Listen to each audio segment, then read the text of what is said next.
Oh, hello. Please, no. No, don't get up. Pleased to meet you. My name is Newton. Newton Fright. When it comes to most things, truthfully, I'd rather not, if given the option. No, not that I have a problem or anything, it's just things tend to go awry when I get involved, so I'd rather not. Understand? Ha! And now you want to know about my past. Which past? No, I mean I have a witch past, as in I was raised by witches. Have I mentioned I like puns?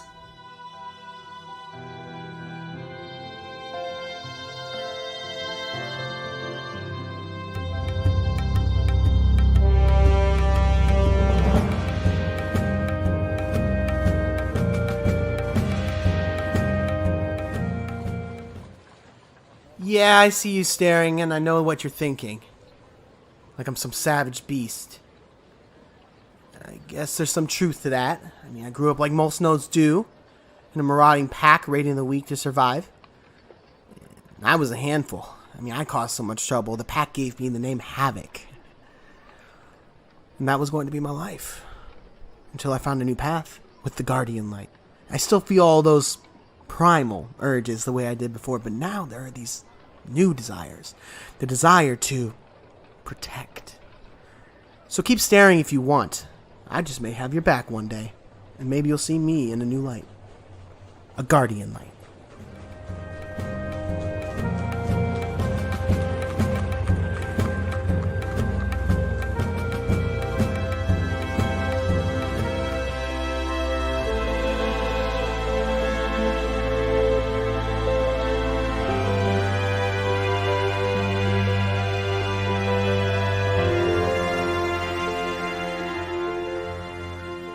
Oh, golly, I'm so sorry. I didn't mean to bump into you. Oh, no, please don't be afraid. I know I look scary and green and have tusks, but really I have a banjo. Want to hear me play? No? Well, you look like a trustworthy person, right? I can trust you? I'm afraid of everything. Figure that. A half-orc the size of an orangutan, terrified of literally everything. Irony is not lost on me. Anyway, have a beautiful day. Know of any flower fields I can take a nap in?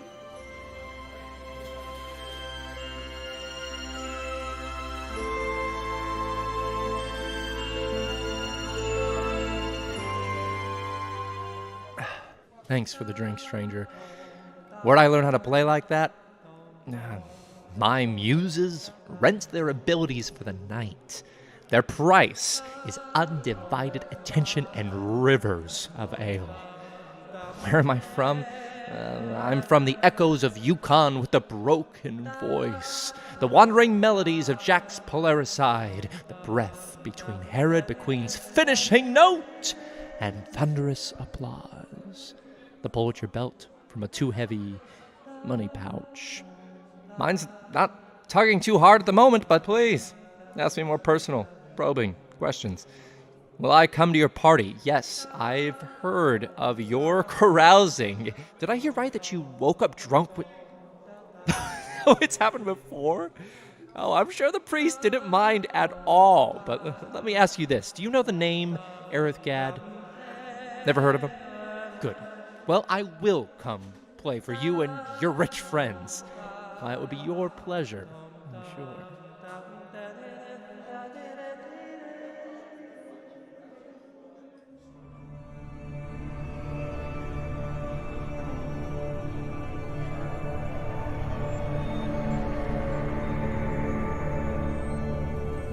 Oh, hello. Aren't you beautiful? I'm Ezra. Bess. Lovely to meet you. Please don't touch the hair. It is as luscious as it looks, but we're not that close yet, darling. Oh, you're here for one of my parties. I'm afraid I haven't thrown one in quite some time, actually. I wasn't aware there were still people around that used to go. Well, it's always good to see a friendly face, and such a pretty one at that. Who knows? Maybe another party will be in the near future. Yes, yes, I'll be sure to invite you. Ta-ta now.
Let me see. I haven't talked yet. Nope, can't hear me either.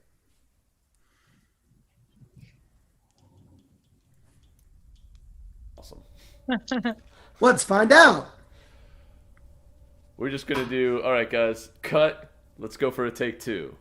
All right, we're going to go live in 5, Roll it 4, back. 3, 2. Hello, everyone, and welcome to Character Player, where story's the real DM.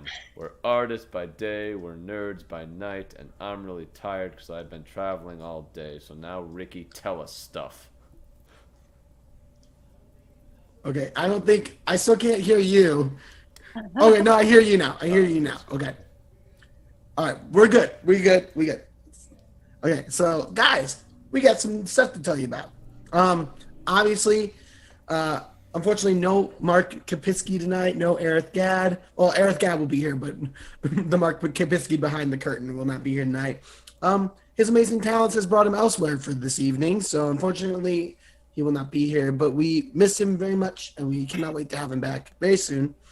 Guys, we posted a brand new demystifying on our YouTube channel this past weekend, demystifying character preparation. So please go check that out on our YouTube if you want to learn how to set up and prepare for a session and have your character ready to go so you can keep building on that character and get those nice, satisfying character arcs. Also, big thank you to all the awesome people we use for our sound effects and our music. David Kaiser Music, SwordCoastSoundscapes, and of course Syrinscape. Thank you guys for allowing creators like us to use your music and sounds. We appreciate it very much. Thank you. And lastly, if you guys are enjoying our campaigns and the other stuff we're posting, please follow us on social media. Our Instagram and our TikTok and our Facebook are all at Character Player, and our Twitter is at Character Play. We would love to have you guys join us. We do all kinds of fun little videos, information, tips, all kinds of good stuff. So please join us for those. And we would love to see what you guys have to post too. So thank you for joining us today, and thank you for joining us anyway. Yeah, we're Justin, getting back to you. pretty popular on TikTok, guys, in case you don't know. People are constantly saying, hey, stop talking D&D. We're so here on the popular. show." That's just me, though. Although apparently you did show up on my Friends For You page recently. Woo! Like with one of your also, demystifying. Oh, yeah. Thank you for reminding me, Maria T. Mark's birthday was this past weekend, so I wish he was here, but he's not, unfortunately. So maybe we should sing to him, and he'll watch this later. No, I think we should save this. No, for you don't want to sing for Mark? Part of the joy is getting to watch when he's the here? person's face Okay. as they try to Is listen to this cacophony. suffer. Yeah, that's a better way to put it. What do they say? Brevity Okay. is the soul Well, of everybody something that's like- wishing Mark a happy birthday. Man, this delay is great. All right. Well, when Stop, Ricky. Maria T, you In the remind me when future. he's back. Don't let me forget. Okay. All right, let's do this. Let's do this. Let's dive into tonight's We're off the rails. It's great. episode of Ravenloft. So, last we left off, our group of adventurers had made their way to Yesterhill, a 400-foot-tall hill that has a perpetual storm raging overhead. As they made their way up the hill, they quickly noticed a group of forest folk berserkers making their way down in their direction. The group hid as Havok made her way forward to hopefully protect the group from discovery. Havok was brought to the top of the hill while the rest of the group followed stealthily behind. Havok was brought to the leader of the forest folk, Svarog, a tall, hulking figure that informed Havok she was set to witness a wonderful ceremony. 6 druids began chanting around a large wooden statue of Strahd von Zarovich that had a green glow emanating from its center. The only more alarming thing was the presence of Strahd von Zarovich himself, flying on top of a nightmare along with a red-cloaked individual. Havok cast Misty Step and attempted to retrieve the gemstone before the ceremony could be completed as the rest of the party dove into battle. Through a long, tough tactical fight, Havok was killed by a bolt of lightning from Svarog. As Havok lingered in a place past life, a voice and dark purple light began to speak out to Havok, offering her aid. Then Winter Splinter was born, bursting from the statue, a huge humanoid-like monster made of gnarled branches and dark wood that began marching away from the party. As they began to pursue the beast, Ezra attempted to climb down the large branches that snaked their way through Yesterhill, but slipped and began to fall. So, that is where we are going to pick up. Before we get to that moment, my comrades here, if you could head over to Roll20 so you can see our little battle map. That will be loading for you right now. Little battle map. Just a little battle map. No, don't tell me what to do. He's a little one. Alright, do you guys see that map? Ooh, we're tiny. Yes. Yes, you can So- zoom in if you'd like. But Yes. that is going to be our battle map. So, Ezra, you were trying to climb down these roots that snake their way through Yesterhill. And as you were climbing, I don't remember exactly what the roll was. It may have been... I was a critical failure, That was is what it was. what I thought. And you started to fall. But just before you fell, you said you were going to use your Misty Step action, correct? Yeah, well, I left it up to you whether we wanted to do it the D&D rules way or physics rules way. Whichever way gets me less damage. Yeah, we're going to go with the one I thought of in my head, and I don't have a name for it. So, you Misty Step to try and cut down the damage as much as you can. Pretty much as you begin to fall, you try to cut down that damage. And suddenly, a puff of smoke appears, and you're further down. Those of you looking over the hill can see this. And Ezra, you still continue to fall, but suddenly you feel something hard against your back as you smack into this shoulder. Go ahead and make a dexterity saving throw to see if you can hold on. Let's get over here. 19. Okay. So, because you misty stepped down, basically what you did is as you fell, you misty stepped, and were about 5 feet above the shoulders you fell. So you're not going to take any damage from this. And you are able to catch on to this gnarled branch that's sticking out and hold yourself in place along the backside of Winter Splinter. And that is going to be your turn. So, Fair. with that, we are going to jump back into initiative, friends, and that brings us over to good old Stiki Rock. Stiki, what are you doing? So, Stiki, you have just been helped up by Havok, who you thought was dead a moment ago. Havok healed you, picked you up, and began walking away towards this monster, saying there's more work to be done. What are you doing? Stiki is going to run up to Havok and poke her, just to make sure he's not screaming. Havok is very real. Is that What are you doing? What are you doing? You weren't. How? Wait, I don't understand. What happened? I died, you died, we both, I think there was light, and then it hurt, and then it burned, and then... I grab his face, and I hold him really close. I say, we can talk about this later. And then I let go. Okay. No, that's fair. That's fine. Do I see Ezra having that he made it? I'd say at this point you hear Ezra scream, because remember this is all happening simultaneously. So at this moment you hear Ezra scream as you watch him begin to plummet off of the side. I'm going to run to wherever he started to wherever I last saw him, and that's my move. Okay, that would be right over here at the edge, and you are definitely able to get up there. Is there anything else you want to do? No. Okay, as you run up, you do see Ezra holding on to the back of Winter Splinter. Looks like he has a pretty good grip, but that is what you see. Is there anything else? No action, Stiki? Okay. I'm gonna let this load.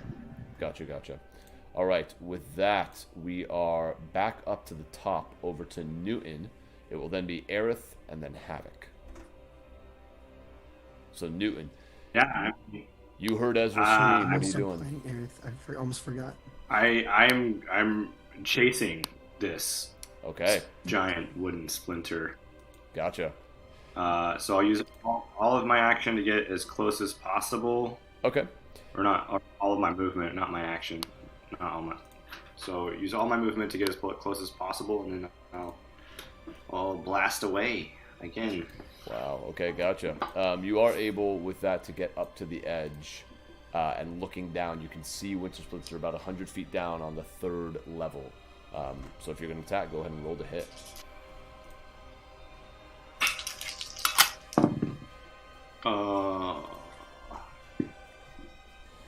That's gonna be not enough. 11. 11 doesn't hit, unfortunately. So you fire down, and your Eldritch Blast, the energy courses into the creature's side, but it looks like it doesn't even cause an impact. It's continuing to move. Yeah. Is there anything else you want to do? Nope. Okay.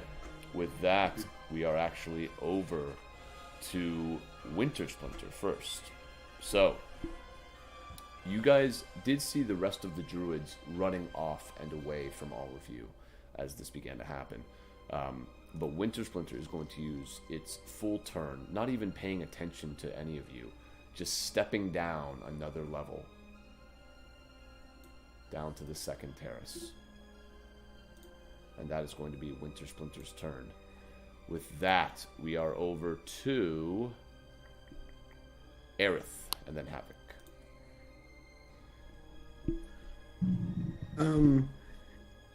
Okay. Aerith is gonna kind of follow after everybody and be very much freaking out. Are these still considered 5 feet? What are these increments here. Again, we're considering them a These, little bit off. You squares. tell me where you want to go, and I will tell you if that works. Because this map is slightly different than the map we were using for the other battle in terms of space and distance. So it's a little bit off, but yeah. Right. He can definitely get to the edge. Aerith would like to try and get within 30 feet. Okay. Yes, he can definitely do that. Would he be able to get within 30 feet? Yeah, like right about there along the edge. Let's right there? Yes. Okay. He is going to cast Bane on Winter Splinter. Okay. And he's gonna say, I hope this works, and as these like shadows leave him, kind of caress down the hill and go up to Winter Splinter and try and like infuse into it. Alright, what's saving throw for that? A charisma saving throw. Oh yeah. Ooh, that's pretty good, guys. Of 14. Well, that's a natural 19. I believe, indeed, that does. Yep. You're telling me that Winter Splinter is a charismatic being? I'm saying there's different types of charisma. Some charisma is charming, some charisma is intimidating. He seems to be a bit more intimidating. It's intimidating as fruck. Well, he pulls out some like Ray-Ban and some Wayfarer, looks back. It's away from the Oh. All right, but that is Aerith's turn. Anything else Aerith wants to do? Any other movement? Still have 20 feet of movement left. Jesus. He's just gonna say shit. He'll just keep using it to follow. I mean, he's got to stay close. So here's the question now: does so just keep following. Does Aerith Again, try to circle down the path, or does he try to climb down the roots that go? It's a little bit trickier to climb down, but it's possible and it's faster. Ooh, that's a good question. See, Aerith. I think you would try to scuttle down. How big's the drop? It's 100 feet. From this level. It's 100 feet. Oh man, I guess he's gonna start running around. Okay. Yeah. Spends I don't know. 20 feet of movement. It's too far. To make his way I don't over think that way. he's not very athletic. Okay. With that, we are over to Havok. Describe to us what Havok looks like right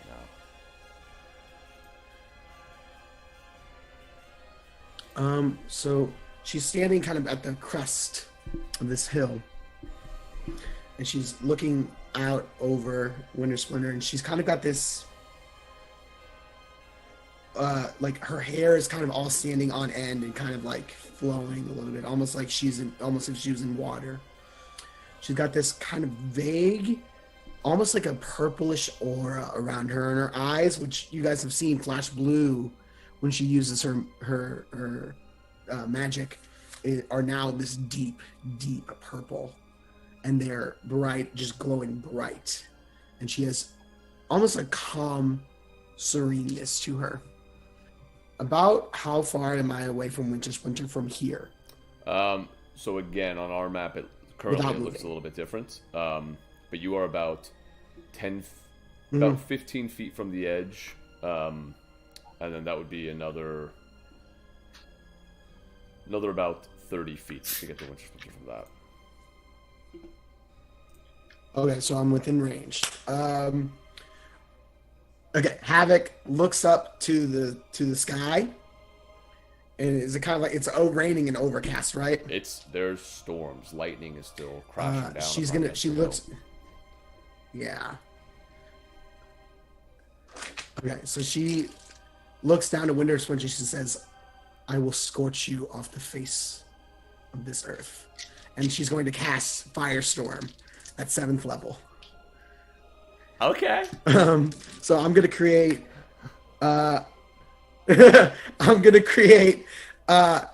These 10-foot cube. I can create up to 10 10-foot cubes of fire, and I'm just gonna do them all up and down Winter Splinter.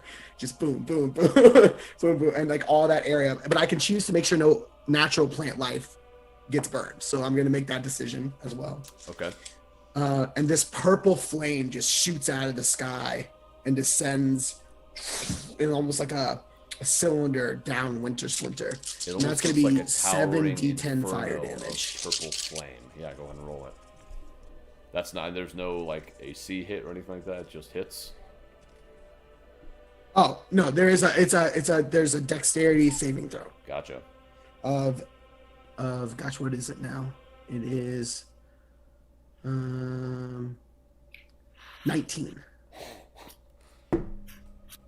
That's a 12 for Winter Splinters. That fails. 15. Oh my god, I'm gonna die. Okay, that's 15, 20, 24, 30. Ezra, make a dexterity 35, saving throw, Ezra. 39. I'm on. 39, not bad. Ezra, make a dexterity saving throw. Oh yeah, I forgot Ezra was Holy fucking. I rolled a 19 on the die, so 20, 21, 22. Okay. there. So half. You take half. Yeah, so you take half of 39. Which is what? I can't do math. You got it. 19.5. It would be It's 19. it'd be 19. 19. You still up? Barely. Hey, it's better than not. Because if you died on top of that thing, or if you went unconscious, you'd fall. But this purple inferno of flame kind of opens up in the sky, and you watch as these 10 scorching balls of fire shoot down towards this creature, which begins to howl in pain at this attack. It's looking pretty hurt off of that, and Ezra, you see some of the chunks away from the kind of body of Winter Splinter, the torso, revealed the green gem glowing even brighter on the inside. Anything else you'd like to do, Havok? Just start making my way down the hillside here. Okay. However far I can move. I can't get to where everybody else is. I'd say you also see the left arm of Winter Splinter fall to the ground. It just completely burns off. It looks like Winter Splinter's actually on fire now. You can get to where everyone else is, yes. Is there anything else? That's what I'll do. That's your turn. All right. With that, Right there. That is my turn. as this inferno lights up the sky, you also see 4 separate swarms of ravens begin to emerge from the woods. And these ravens are gonna attack Oh, good. you. They're gonna attack you, Ezra. Good. No, but you... For real? No. Sorry. I was like, I can't. Skibidi-doo. Maybe it's getting sticky because of the sap from Winter Splinter. That's part of it. No, but you watch Yeah, these buddy. Maybe so. 4 swarms of ravens That's exactly right. begin emerging from the woods and charging towards Winter Splinter, just flying all around, and begin trying to basically kind of peek into him, use their beaks rather, into the creature as much as possible. The first ones don't seem to do any damage. Second ones don't seem to do any damage. The next ones kind of tear out around where the creature's eyes would be. You don't really see any eyes there, but it does look like it's having some effect as Winter Splinter waves its right massive arm away at the creatures there. But the last ones do not hit either. So these swarms of ravens are kind of distracting Winter Splinter all around as it's swinging its one arm wildly towards them, but is currently unable to hit. With that, we are over to Winter Splinter, who you see Ezra being so close. The green gem begin to glow once again, and the roots along that left shoulder. You're sorry. I thought Winter Splinter went already. Oh, you're so right. I haven't gone. That was Havok's turn, and then the swarm of ravens came in. My mistake. With that, we are over to Ezra. Screw Winter Splinter. Screw that guy. Great. Okay. First of all, fucking ouch. Is it possible for me to use an object interaction to take a sip of, my, like, you said I had, like, it seems like it's extra good Yeah. of my, It's like okay. purple drink. Did we say that was like a healing, like a greater Yeah. potion of greater And that's healing? a bonus action too, so yeah. Okay. I don't remember. It's 4d4. 44 plus 4. 35. 34. I love how we All dance between like dark. So I get 13 sad hit points things back. and then Muppets. Yeah, 13 hit points. How-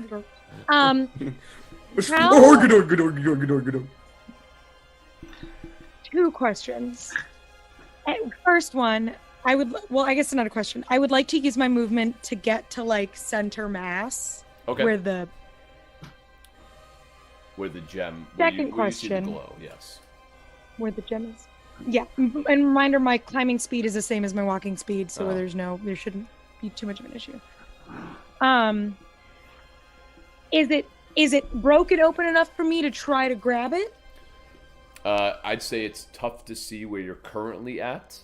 You see that it is, because it's been glowing this whole time, but it's less muted now. So you do see that there is at least more of an opening than there was previously. You'd have to get closer to see. Well, no, but I mean, that's what I would go to center mass first. Okay, so you're saying you are. I thought you were asking that before you moved. I'd say still. No, go sorry, ahead and, I would move, go to center mass. just because this creature is swinging its arms violently, or its arm rather violently, and it's moving around a bit, still make an athletics check. I'll say at advantage since you do have a climbing speed.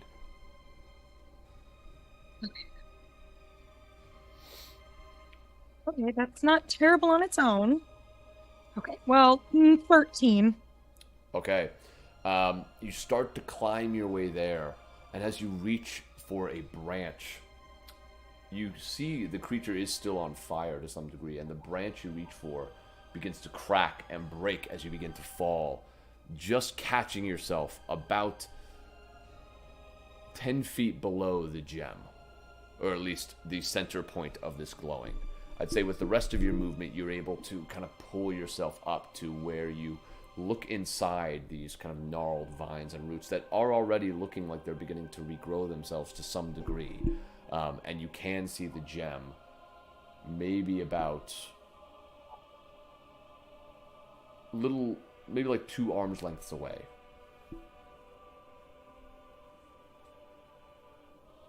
Okay, I would like to...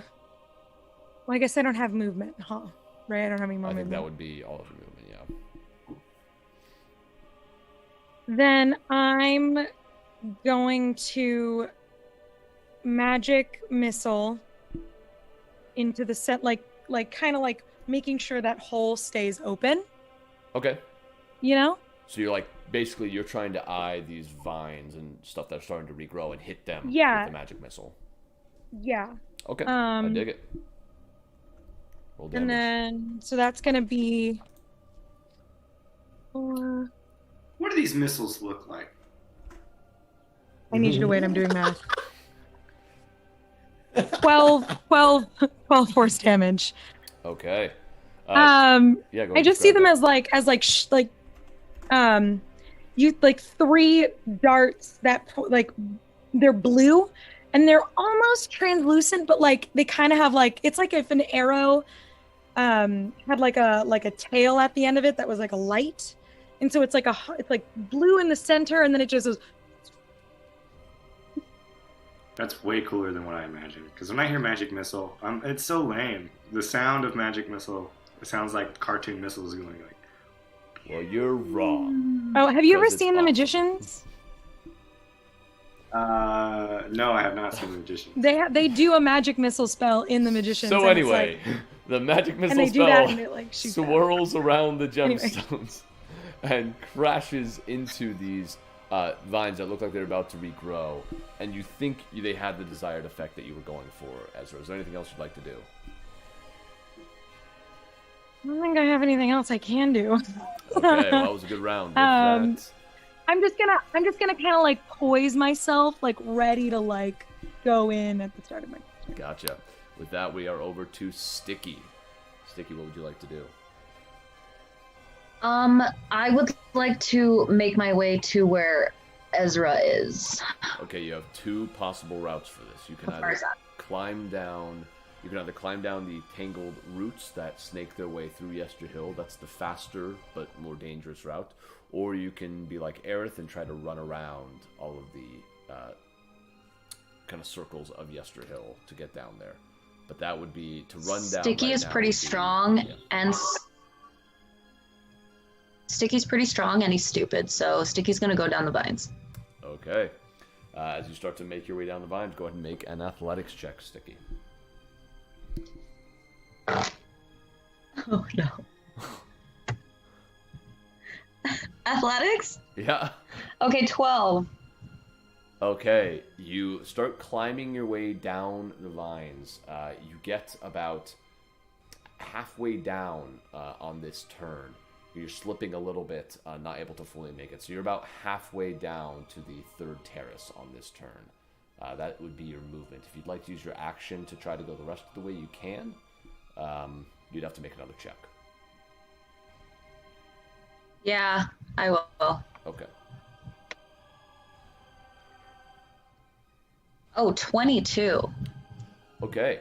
With that, you are able to get down closer to the bottom, and you kind of drop the last 10 feet, landing on the third terrace. So you are a little bit closer now to Winter Splinter, which is kind of bathing you in this purple firelight as you see Ezra holding on towards like the back of the creature, looking like perhaps he's about to go in. Anything else you'd like to do? Can't really do any actions or movement, but you can On shout the something way if you down, want. Yeah. on the way down, Sticky's going to yelp like a little schoolgirl and say, "I'm afraid of heights." That's it. Okay.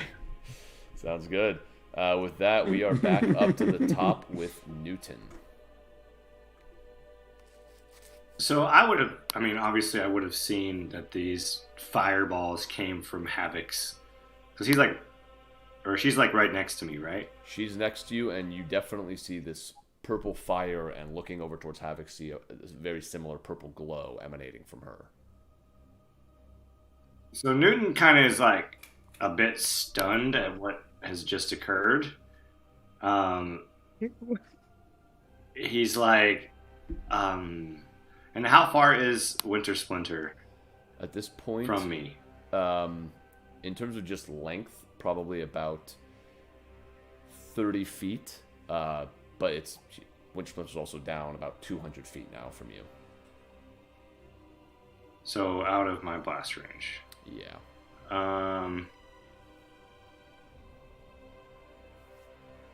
So Newton's just gonna be like, I'm gonna go the long way. I think you got this though. And he just kind of like starts walking. Okay. Starts walking back after everybody. Okay, so you follow Aerith down the path? Catching his breath, yeah. Gotcha. With that, we are over to Winter Splinter. So, at this point, Ezra, you see as some of the interior begins to heal, but not as much. You see the ones that you hit kind of falling back, still keeping an opening for you. You also notice the left side, the arm beginning to grow back on Winter Splinter as well, as the green gem glows even brighter. Winter Splinter is going to go ahead and swing an attack over towards these ravens. The first one misses. Second one hits, and that does... Oh, buddy.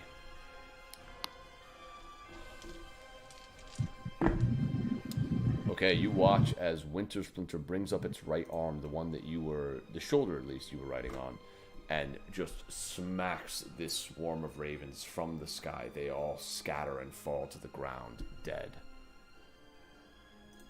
Oh, Jesus. And that is going to be Winter Splinter's turn. He's too preoccupied with kind of everything going around to move on this turn. And with that, we are over to Aerith and then Havok. Okay. Aerith is just gonna be sprinting around this hill, trying to get back around to the other side. You let me know how far Aerith can get. I'd say with Aerith's movement and everything, he's probably about halfway down towards the third terrace.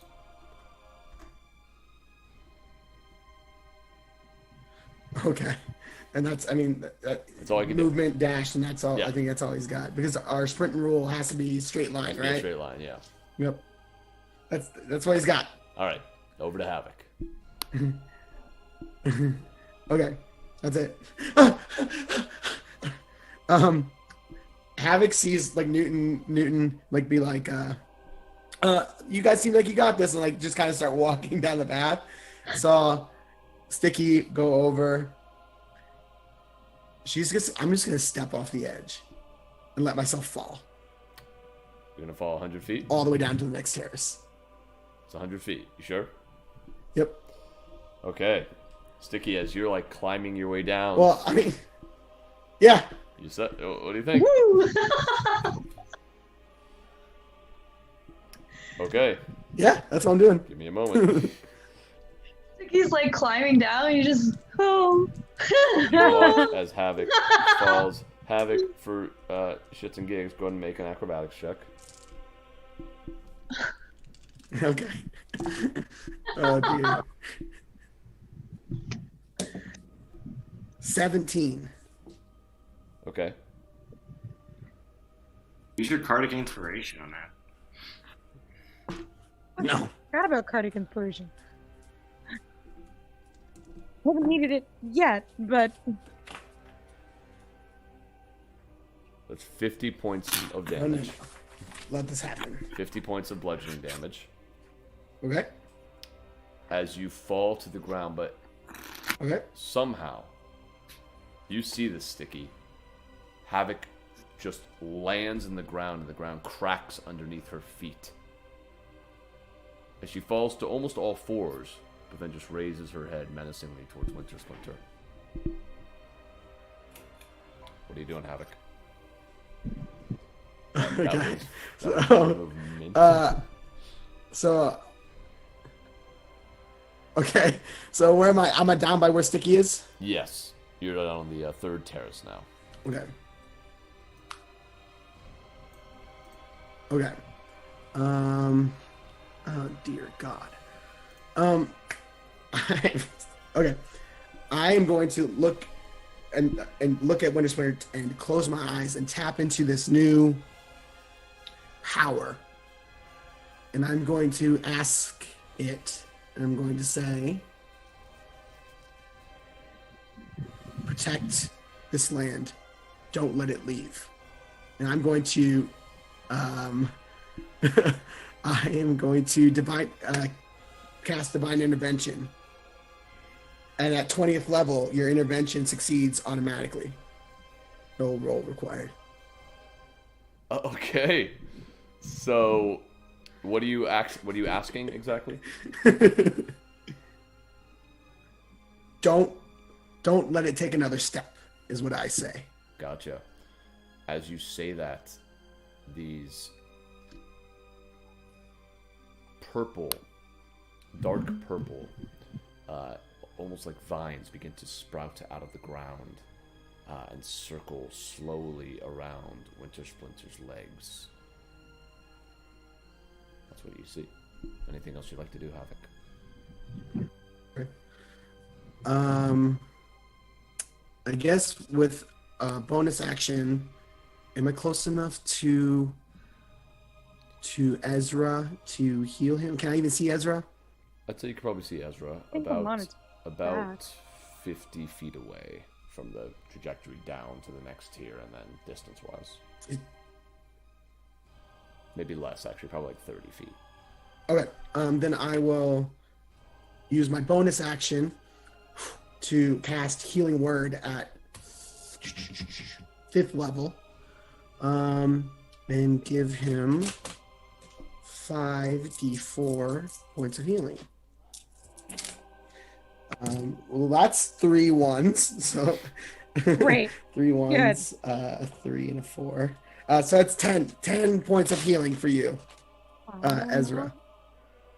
I don't know if I'm As this like purple glow just kind of emanates.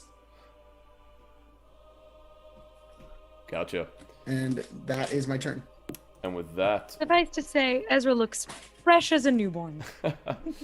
Oh wow! I turned him into a baby. oh no. A straight baby. With that, we're over to the very pretty swarms baby. of Excellent. ravens that continue to try to strike out and are rolling like doo-doo. So they seem to be mainly distracting Winter Splinter. They're not actually causing too much damage, but it does seem to be at least enough that we are over to Ezra. Ezra, you feel your wounds beginning to heal, and you realize the moment is nigh. What do you like? I'm just gonna use my action to like press myself inside and grab the gem Okay. Pull yourself inside. as much as I can. Like, Yeah.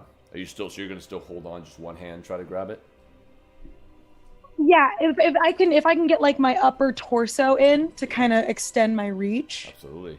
but like still like holding on. Yeah. You go to grab it, and it doesn't feel like it's just gonna come right out. You're gonna have to make a strength check to see if you can pull it out. That makes sense.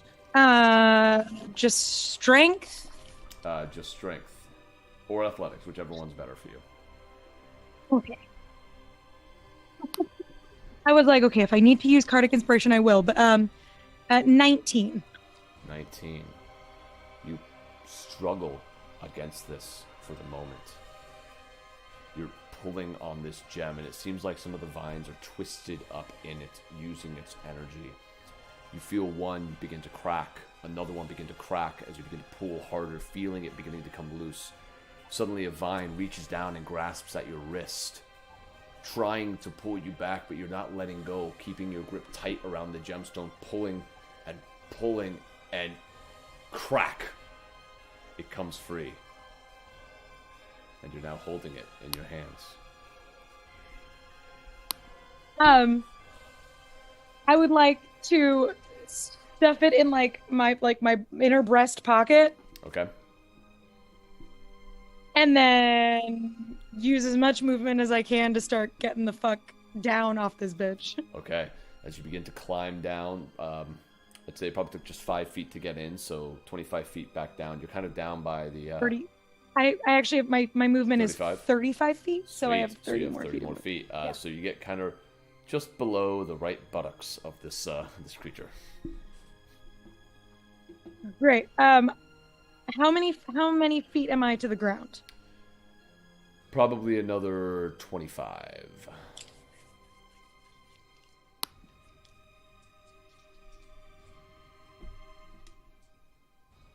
And theoretically, if I let go. What do you think? I'll let go. Ezra falls to I'm the gonna do it. ground. Pulling a havoc, are ya? I have no more Misty Step, so I cannot Misty Step. I'm just... You take 13 points of Oh, bludgeoning I mean, I'm damage. not letting go. Hold on. It's Stiki's turn, right? It's about to be. If I saw him falling, Stiki would rush to grab. You're still about 100 feet up, unfortunately. So Oh, you're on just the kidding. third Sorry. terrace. Ezra's on the second. How much damage did I take? 13. Okay. I mean, it's not great, but I'm like alive. Yeah. Go ahead and roll. And I'm just gonna kind of like fall and roll. Yeah, roll an acrobatics check. Let's see how successful that roll is. You know, like parkour guys do. Parkour. Part of me is considering my Cardic Inspiration, but I don't know. This is mainly for style. I don't know if you want to consider it for this. Yeah, okay, so style, I rolled a 7. Okay. You guys see Ezra fall and kind of tumble over, and you see one moment where Ezra tries to kind of land on his feet and get back up and kind of actually goes into another roll, and then then lands perfectly. You can tell it's not planned, but still Ezra somehow made it look like it was planned. As I do. And that is Ezra's turn. With that, we are over to Stiki. So Stiki, you see Ezra now on the ground beneath the monster, but with this green glow emanating from Ezra's chest. What are you doing? Is Winter Sliver? What's his name? What's his? Winter Splinter. Thank you very Winter much. Splinter. Is that it? Yeah. Winter Silver. Winter Sliver. Winter Sliver. Winter Sliver. As of right now, it's still standing. How far away am I from it? It is about 100 feet down, or actually, since its height, it's more like 50 feet down, and about 20 feet away from you. Actually, I guess that would be like 10 feet away from you. So he's like, I'm on the top You're on tier, the third tier, but he's You're down, on the but because third he's tier. big. Yeah, because he's big. It's, Okay. yeah. Yep. Math isn't fun, guys. I'm doing my best.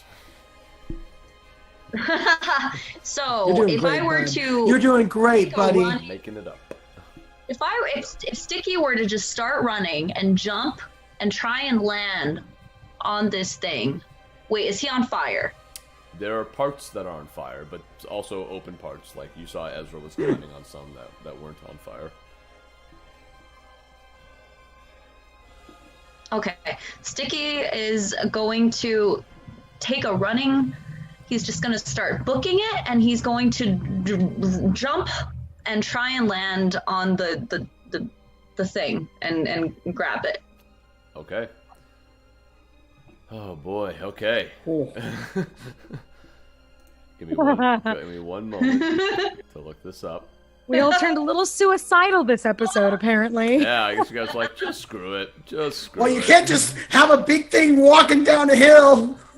You can't tell us that there's a thing coming down a hill that's going to kill a bunch of people, and I expect us to just try and jump on it. That's totally fair. You can't. You just can't. Okay. So you're running up to do this long jump towards it. What is your strength score? Very, very good. 18 or 20? 19. 19. Plus. No, I just need the score. Yeah. So that means you can jump, Plus technically this. with a running Oh. jump, you can jump 19 feet, Stiki. So yes, you are able to go ahead and make a athletics check, or let's call this acrobatics, actually. Sticky. Acrobatics. Yeah. Sticky. It's It more is a about sticky seeing situation. Land. Okay, 16. Okay. Yeah, with that, you watch Havok as Stiki runs and jumps off of the edge. And Stiki, as you begin to fall, this kind of bolt of lightning courses down, illuminating your fall into this like purple fire. Havok looking down, almost looks like Stiki disappears as Stiki rather, you land in a similar spot as Ezra, actually, kind of right up towards the upper right neck. Go ahead and make a... I'd say this is an athletics check for you to see how you hold on.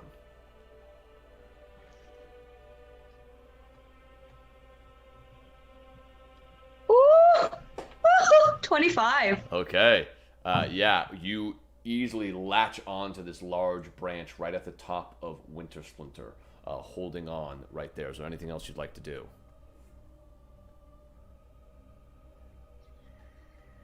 DM, are you gonna let me check out my weapon? Yeah.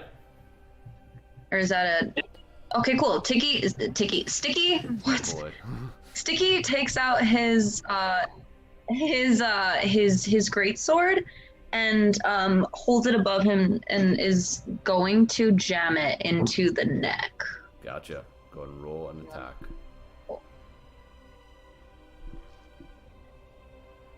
Can I use my strength? I believe that's what you do use for your greatsword. Cool, 18. That just hits. Roll damage. Ooh. Mm-hmm.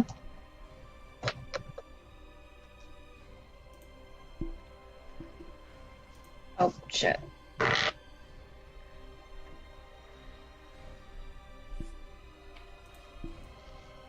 $13. 13 points of damage. Wait. 19. It's 19. 19 points of damage, okay.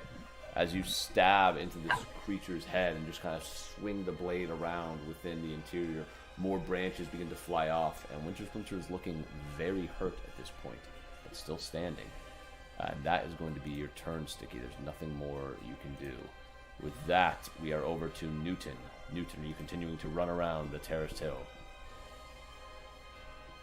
I think Newton is stopped and is just kind of watching because he's just like, it doesn't seem like likely I'm gonna make it. So what he's gonna do is he's just gonna kind of bend his eye and kind of take out his hand, and he's gonna try to Hail Mary, even though it's way too far and he knows he can't make it. He's just gonna try to arc an Eldritch Blast, just to see. I love the half-hearted effort. This is experiment Just time. All right. Like how you bend a bullet and wanted just. Yeah. Ugh. Yeah. Go ahead and roll a d20. Okay. Maybe if I arc it, maybe it'll get a little extra distance on the way down. So this is an attack roll? Just roll a d20. Oh. 14. Okay. 14. You gonna take aim, fire it off. It lands about 10 feet behind Havok. Okay. All right. I'm gonna take a short rest. Yeah, tough for you guys to hear that over the rain and thunder, but that's what Newton does. And with that, Fire. we are over to Ravens. Winter Splinter. So Winter Splinter stands in place, unable to move, but it reaches its hand back to see if it can go ahead and smack Stiki Rock off of its shoulder. Disappeared at the right time. I do one of these moves. When there's a skeeter. What is that? That is not bad. That is a 19 to hit you, Stiki. Yeah. Okay. With that, you take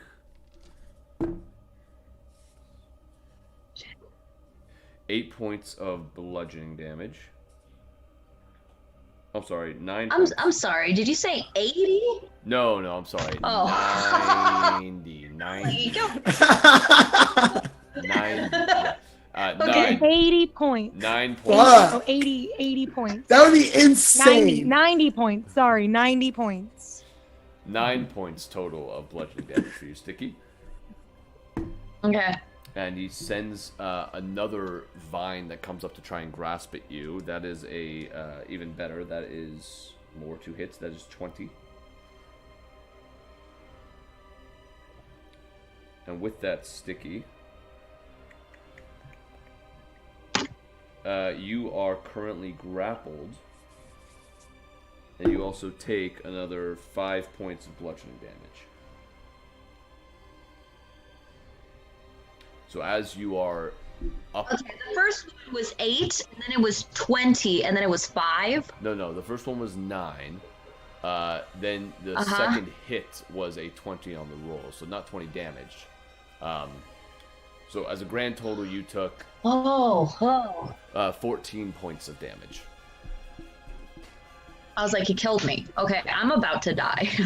Well, don't worry, because you're grappled. You are currently being held in place as some of these roots kind of twisted to curl back around you and hold you down in place. With that, we are back over to the swarms of ravens. So you see as these swarms are still trying to find purchase on this thing, The first swarm kind of passes through, and you see this Stiki kind of clawing into Winter Splinter and doing some damage.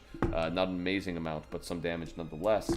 The second group comes through, and they also get some damage in on good old Winter Splinter. It's looking very hurt from these 2 passes, and there's still one more group to go who swing at him. But they miss, unfortunately, unable to penetrate. But Winter Splinter is not looking good. With that, we are over to Aerith, who's continuing to run. I would say Aerith, at this point, gets, if you're looking on the map there, Havok, probably about here. Mm-hmm. With that, we're over to Havok. Okay. Range is that with? Okay, that was with both. Okay. Am I able to get up to this thing's leg? You'd have to do another jump, because right now you're on the 3rd terrace, it's on the 2nd terrace. I'd have to do another jump. Well, I guess I'm doing another jump. Okay. I'm doing it again. Okay, well, let me gather my d10s.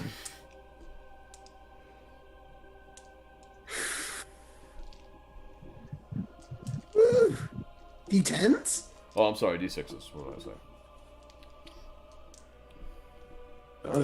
I say? 10d6. Reverse that. Strike that, reverse it. Alright, keep track of this for me. That's 11. Gotcha. 11 total so far. Okay. 21. Okay. Gotcha. 25. 28. Okay.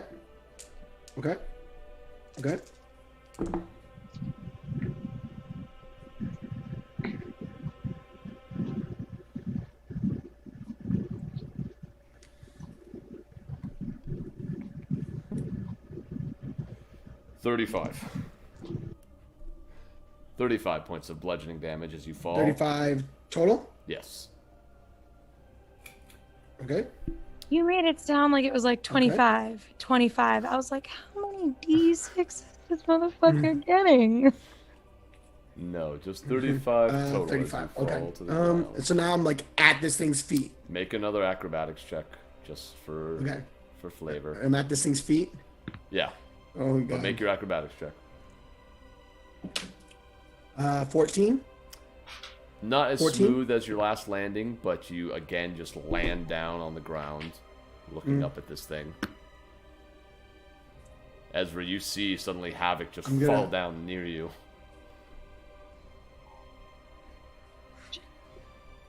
Oh, we don't have Jesus. And I don't know what's an equivalent. and she's looking pretty gassed. She's looking pretty bruised and a little bit as she leans, stands up from falling, a little wobbly. Hard on the knees as it is. Falling 200 feet. And she just looks at you and kind of nods, and she walks over to this Winter Splinter, puts her hands on it, and again reaches deep within herself, wanting to protect her friends and all the people that she's come to meet here in Barovia. And I'm going to cast Inflict Wounds at 6th level. So I have to roll the hit. And then that'll be 8d10 necrotic damage if I hit. Roll at advantage. Okay, that's an 8 plus 11. Roll at advantage. Okay, well that was an 8. And that's a 3. So 8 plus 11 is 19. That just hits. Roll damage.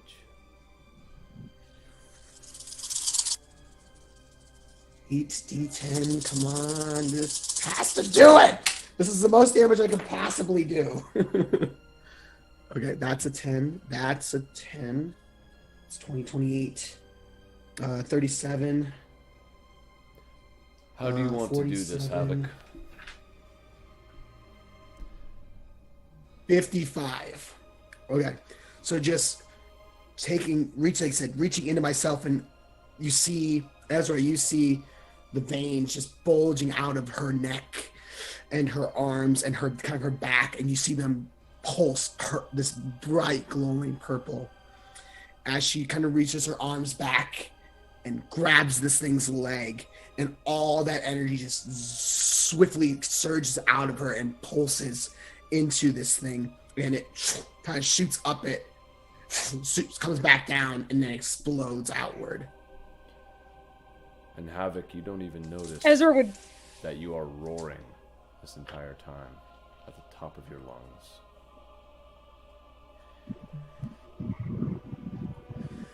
And sure enough, these cracks, these purple cracks begin to form and winter splinter all over as the energy courses up and just kind of comes together in this one moment and just explodes outward as Stiki, you begin to fall from 50 feet in the air. I don't have the strength for that. Havok and Ezra, please make dexterity saving throws for me as these branches are kind of firing out in your direction. The shrapnel, if you will.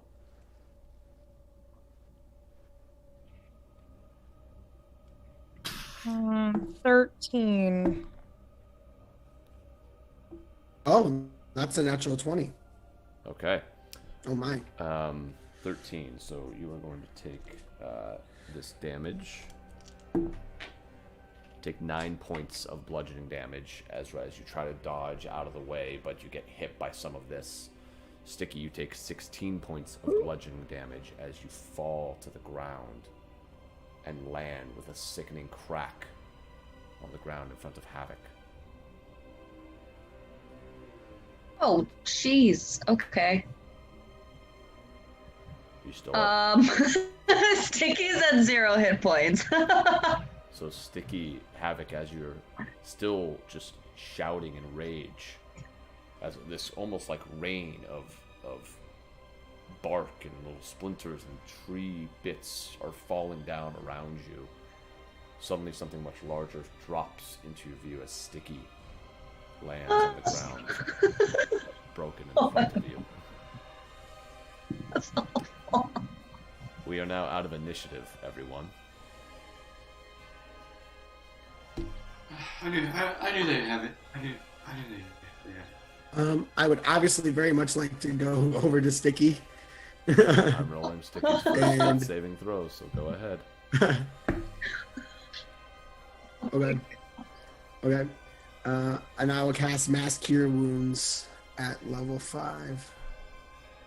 Oh, So that would touch. Mass Cure Wounds. Does that affect multiple? So choose up to creatures 6 as well? creatures within 30-foot radius. Yes, it does. So I'm going to pick, of course, I'm going to pick Ezra and Stiki and myself. The Ezra just kind of And limply 3d8 raising plus my his hand. spellcasting modifier, so there's...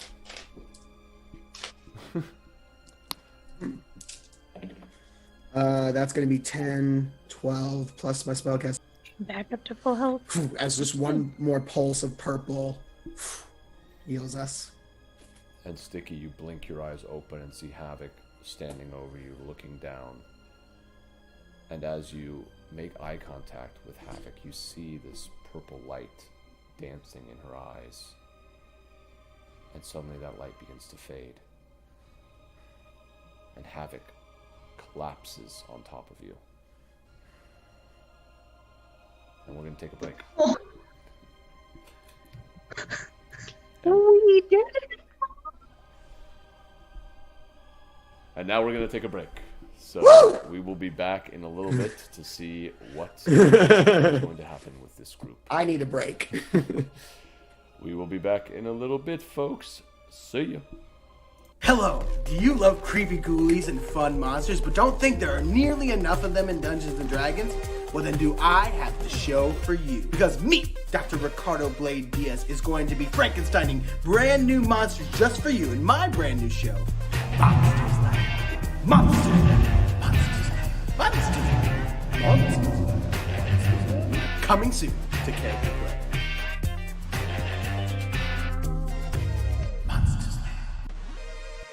Do you need help coming up with an awesome backstory for your gnome warlock? Or maybe you're about to DM a long-term campaign and have no idea where to start? Don't worry. we got you covered. Check out Demystifying D&D, our show where we break down concepts around D&D to make the game easier and more fun for you and your players.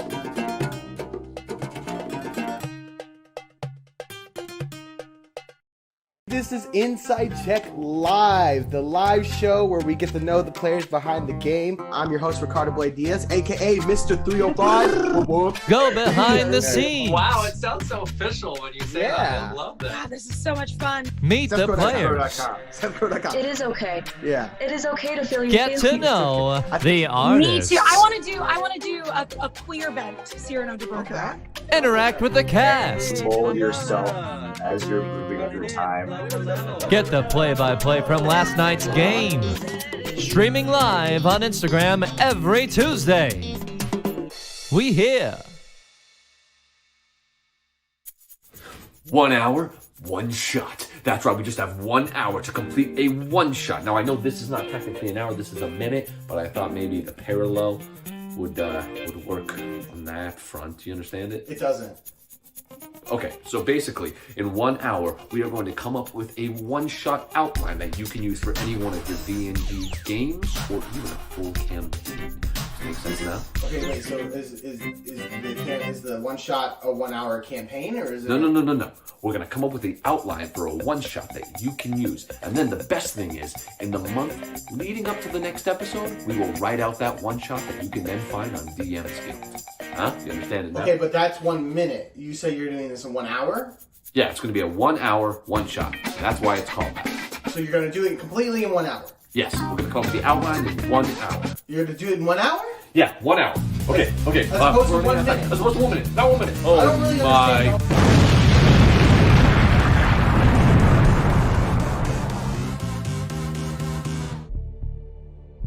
Raw elements of stardust swirl in the wreckage of the broken blades. Titan corpses float through these ever-burning fields of battles lost. The old guardians are nowhere to be found, while unfathomable horrors stalk the ragged edges of reality. Are new gods born, or are they forged by those that need them? Long separated fragments have just begun to find each other, led by guides that see not with their eyes, but with their faith. These daring souls listen hard for the hum of terra incognita. Will they find their destiny, or simply the means to weather the storm?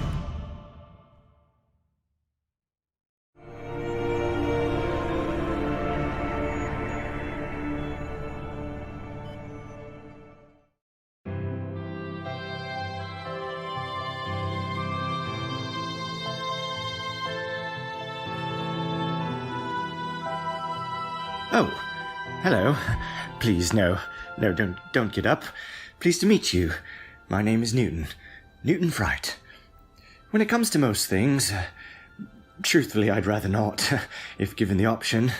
No, not that I have a problem or anything, it's just things tend to go awry when I get involved, so I'd rather not. Understand? And now you want to know about my past. Which past? No, I mean I have a witch past, as in I was raised by witches. Have I mentioned I like puns?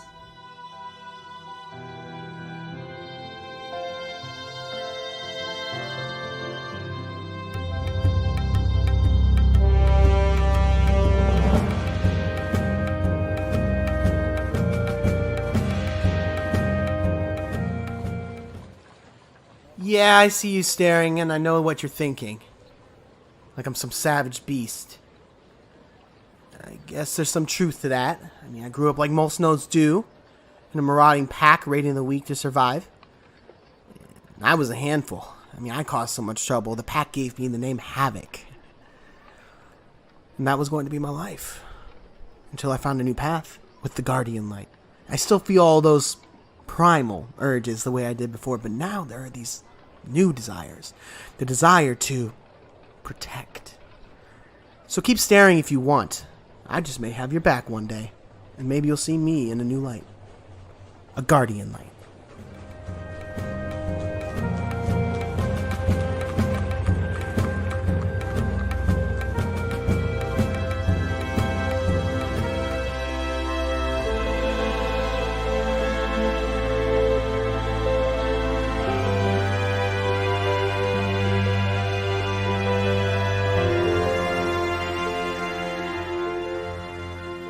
Oh, golly, I'm so sorry. I didn't mean to bump into you. Oh, no. Please don't be afraid. I know I look scary and green and have tusks, but really I have a banjo. Want to hear me play? No? Well, you look like a trustworthy person, right? I can trust you? I'm afraid of everything. Figure that. A half-orc the size of an orangutan, terrified of literally everything. Irony is not lost on me. Anyway, have a beautiful day. Know of any flower fields I can take a nap in?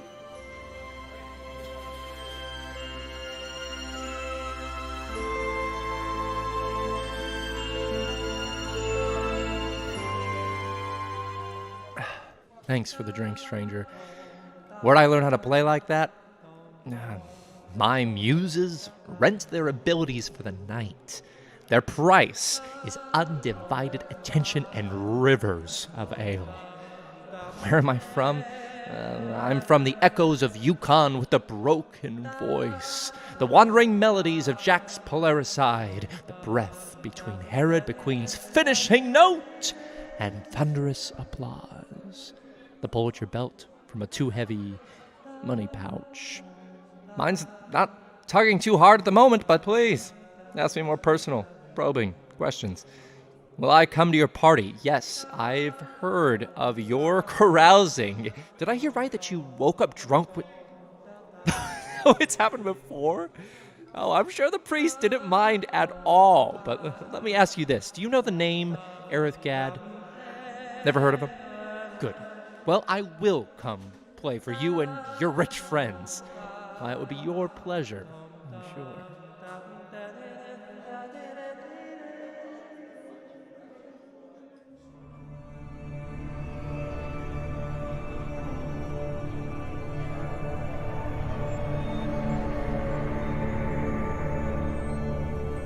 Oh, hello. Aren't you beautiful? I'm Ezra. Bess. Lovely to meet you. Please don't touch the hair. It is as luscious as it looks, but we're not that close yet, darling. Oh, you're here for one of my parties. I'm afraid I haven't thrown one in quite some time, actually. I wasn't aware there were still people around that used to go. Well, it's always good to see a friendly face, and such a pretty one at that. Who knows? Maybe another party will be in the near future. Yes, I'll be sure to invite you. Ta-ta now.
Hello! Do you love creepy ghoulies and fun monsters, but don't think there are nearly enough of them in Dungeons & Dragons?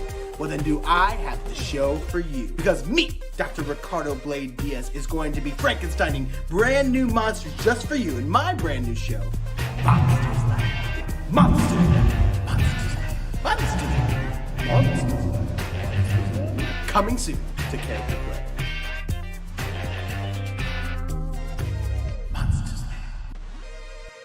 Do you need help coming up with an awesome backstory for your gnome warlock? Or maybe you're about to DM a long-term campaign and have no idea where to start? Don't worry, we got you covered. Check out Demystifying D&D, our show where we break down concepts around D&D to make the game easier and more fun for you and your players.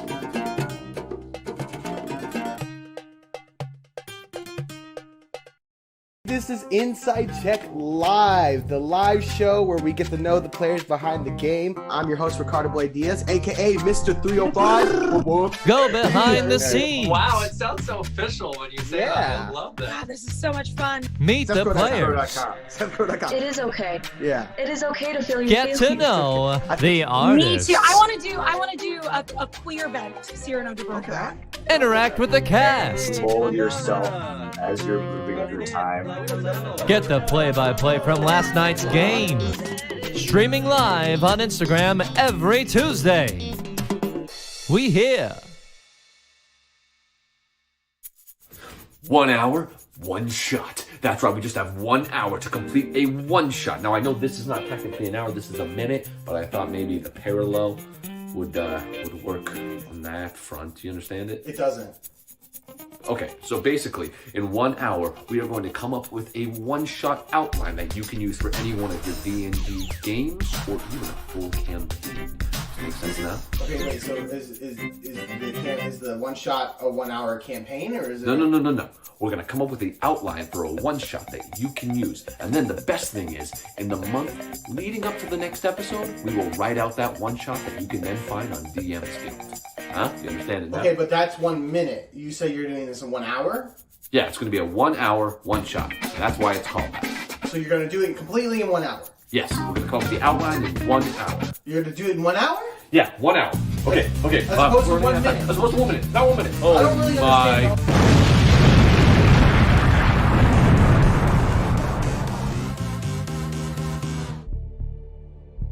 Raw elements of stardust swirl in the wreckage of the broken blades.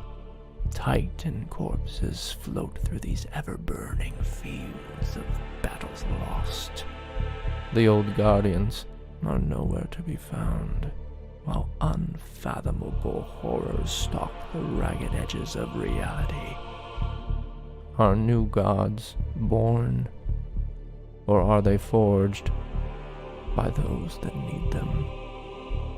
Long separated fragments have just begun to find each other, led by guides that see not with their eyes, but with their faith. These daring souls listen hard for the hum of terra incognita. Will they find their destiny, or simply the means to weather the storm?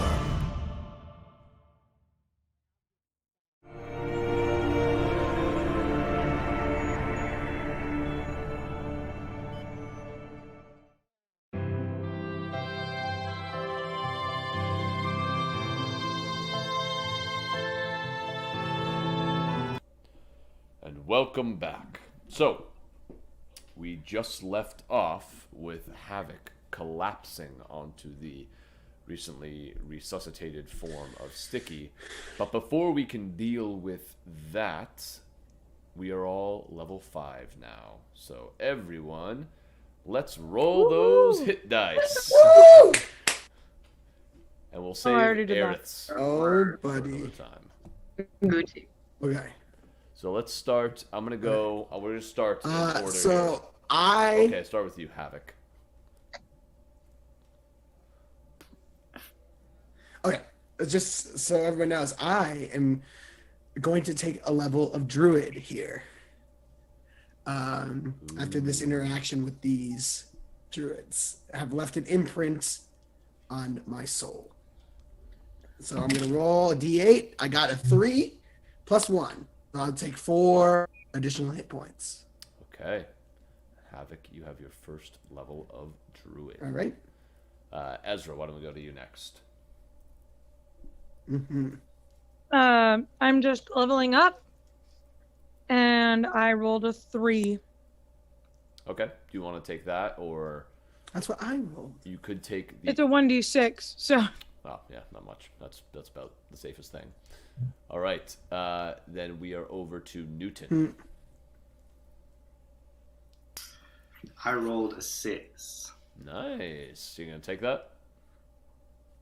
Yeah. Okay. Yeah. And Stiki, are you taking a level in Bard or another level in Barbarian? Barbarian. Okay. So roll your D12. D12? Yeah. Shit.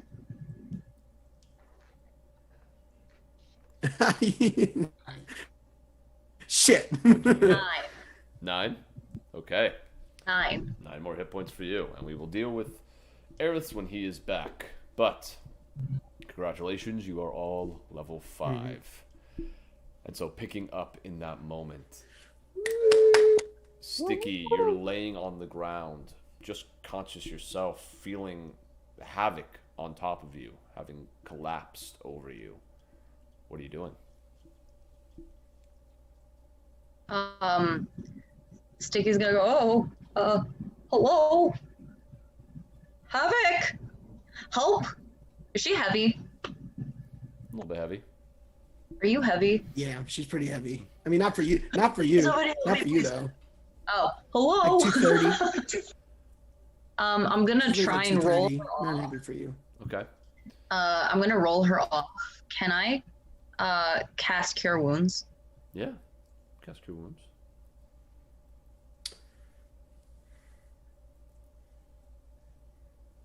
No. Are you casting it Cool, at what first happens? level? Are you casting it at first level? Can I cast it at 3rd? Sure. So that'll be 3d8 That'll work. plus...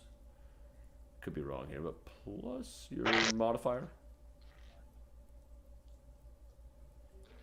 For cure wounds, Yeah, am I right on that? it is 1d8 plus your spellcasting modifier at Right. first level, And Stiki's casting at third. and then an additional d8 for each level after. So I was right.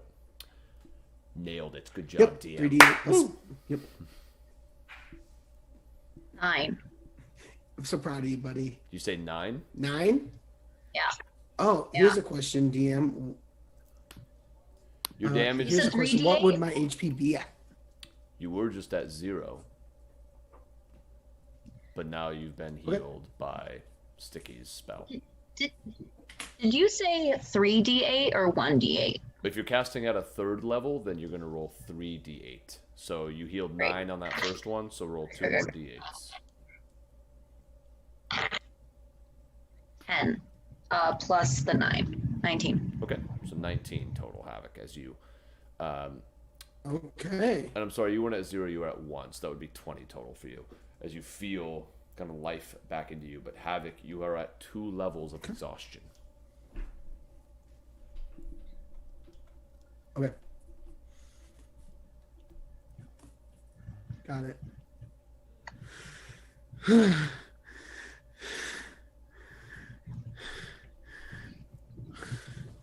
You were purple. Oh, I don't. You set I me don't on feel fire! good. Well, hold on. Let's not. Oh, my yell head at is ringing. Well, we're alive. And then Hey. Stiki starts, Okay. we're alive. We made it. Ezra would just sigh and like, Oh, thank you. Uh-huh. Thank you. And then he hugs Ezra. He just like Oh. leans in. I I love think you. Ezra's standing, so you're like hugging his waist. He just. I love you so much. From about 100 feet... And like, would like. From about 100 feet up, you hear Aerith. Hey, Everything's okay down there? Yeah, you guys, do we do it?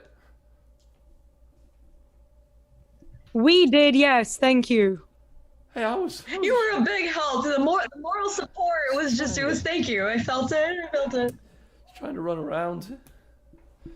Oh, sorry, Doc. Good job, brother. Rick! Rick! You see the ravens that had been flying overhead begin to go back north.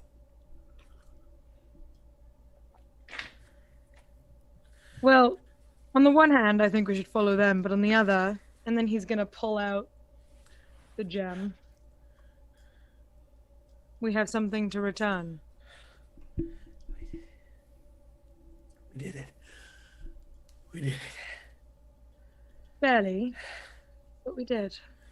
Ezra. I kind of like slowly, like almost like crawl my way over as I lean on Ezra's leg. Thank you. We're all just on Ezra.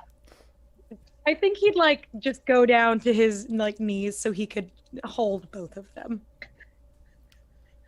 Like nuzzling your breastplate. Yeah, and I'm going for the hug as well. Just like group hug. I imagine like one here, the other here, and he's just like, oh, What a we're alive. truly touching scene.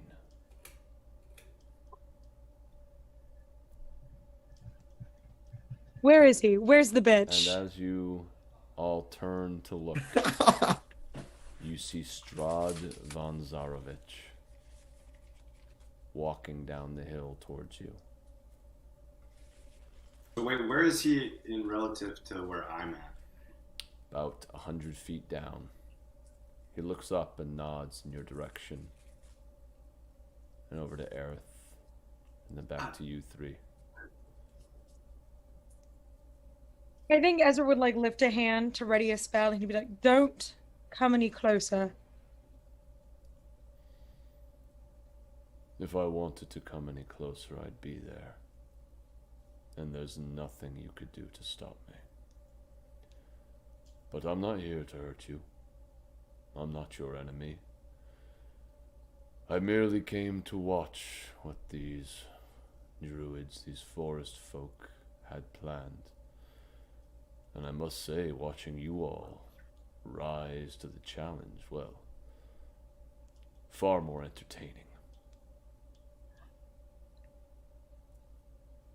Congratulations. Well, I'm glad you got your subscription's worth. I think you all may have some misconceptions about me.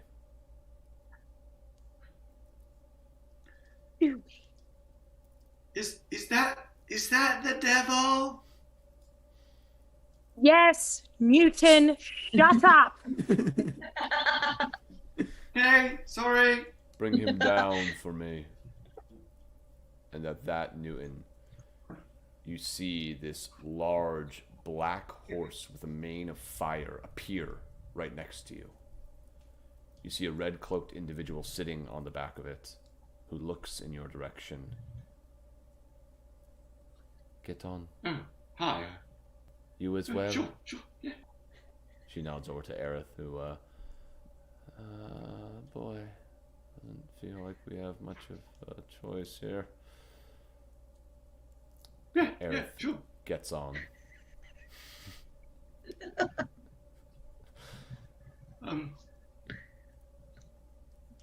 Lead.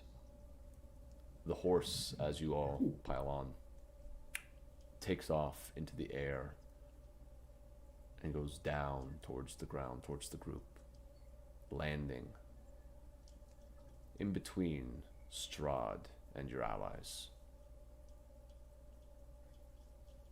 Well, that was quick. You probably could have done that earlier. That would have been nice. Brought your friend down. After the fight, it's fine. I had no vested interest in who won or lost this fight. I merely came to observe. Jolly good. Thanks for the ride now. Appreciate it. Newton Fright, yes. Newton, yes. Stiki, Havok, Aerith, and Ezra. You know, you were much more charming the first time we met. Much less defensive. Funny about that. I don't seem to recall. Well, there's no need. You've met? We have. Each other? Yes. It's not often I meet we didn't know another that. like me. Another like you? What does that mean? He's a vampire. You mean in status? That's so simple, really. A vampire.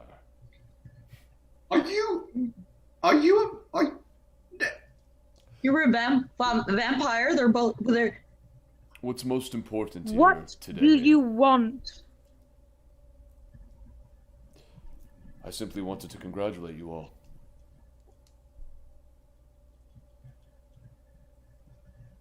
Adventurers come to these parts every so often, and many of them die very soon, but you all have not. In fact, you've thrived. Just wanted to congratulate you. Again, I am not your enemy. No. I'm pretty sure I died. But you are a vampire, right? I'm not. No, you're a vampire. Perhaps we'll get a better chance. And to the get one to know keeping each us other, here. and he smiles as you say that, Ezra, and looks in your direction. Stiki unsheaths his sword. If only that were true. And says, "Don't get closer to Ezra. He doesn't. Leave him alone." He doesn't move at all. Ever since Ezra said not to move, he has not come any closer. But he just smiles. Okay, Stiki still unsheaths his sword. Gotcha. Smiles in your direction, Ezra, and just says, "How wrong you are."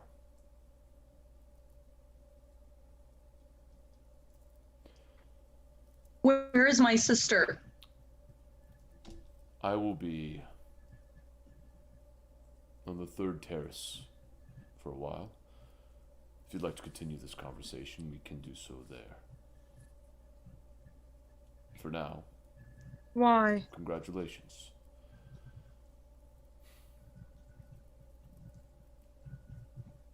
You'll see. What's the Well, motivation? And why can't we continue this conversation here? You're here. I have things I need to attend to as well. My life does not revolve around you. If you'd like to continue the conversation, you may follow me to the third terrace. However, I will not be staying here.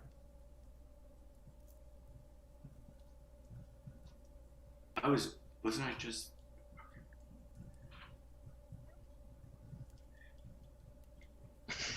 Ezra would just look at the group.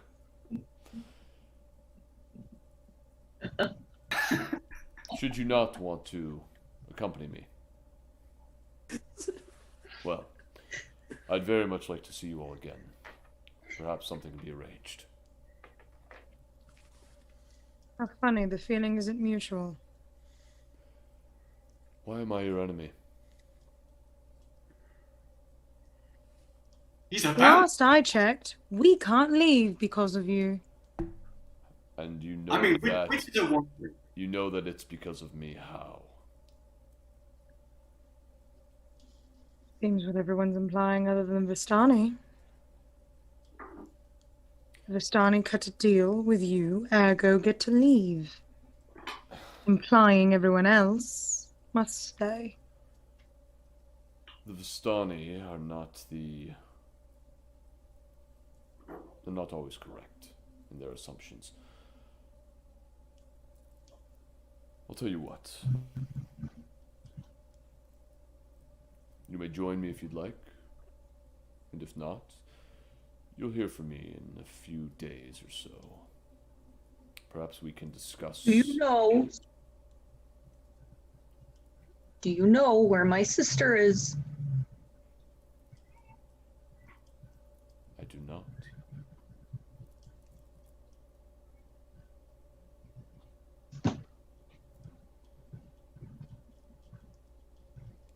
Why should we trust you? You didn't help us, and now we follow you. Because I could just kill you. I've done it before when people tried to rise Why against not? me. Because I don't want to. What would be the point of it? Reassuring. Like that. I like it. I don't want to kill you because I believe perhaps Doesn't endow a certain level of... there are things that we both desire, that we can benefit from working together. But again, I really do not want to be talking about this here. Work with you. Well, that's a question for another time. Again, you all seem to think of me as your enemy. You really do not need to raise your blade against me. If I wanted to attack you, I would have attacked you by now.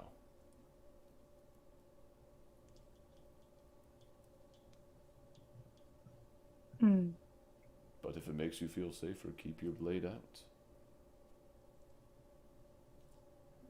Would you care to accompany me to the third terrace?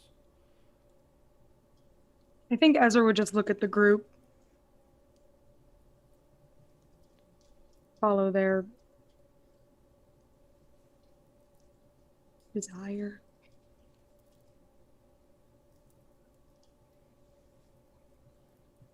I don't move.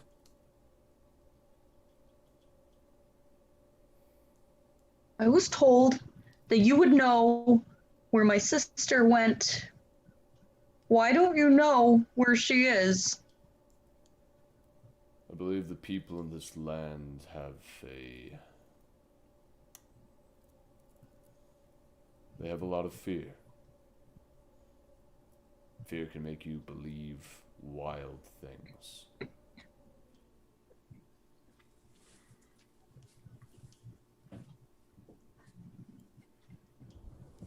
I don't know where your sister It seems we'll be hearing from you in a few days then. He bows towards all of you. Very well. Good luck with your journey back to the Wizard of Wines. He turns around, gets on his horse, and flies up into the sky. Self-involved. That sucks.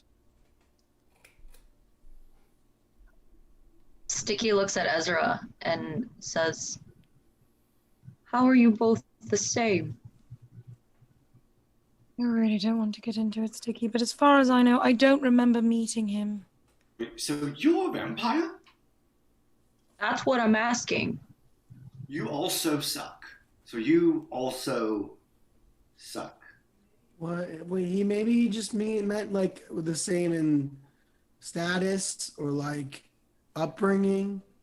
Are you a vampire? Or maybe they have similar accents. Yes. Yeah. Yes. What?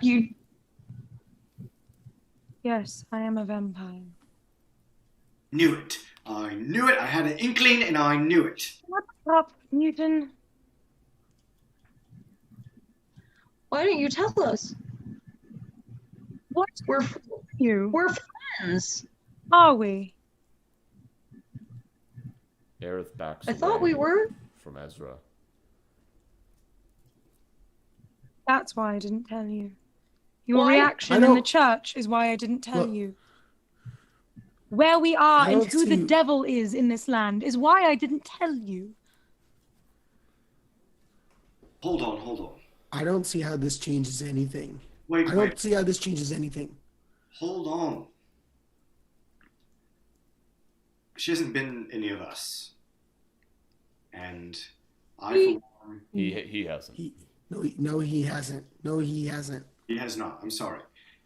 He has not been any of us. And I, for one, am an advocate for those who might got some things going on that they don't want other people to know about. So,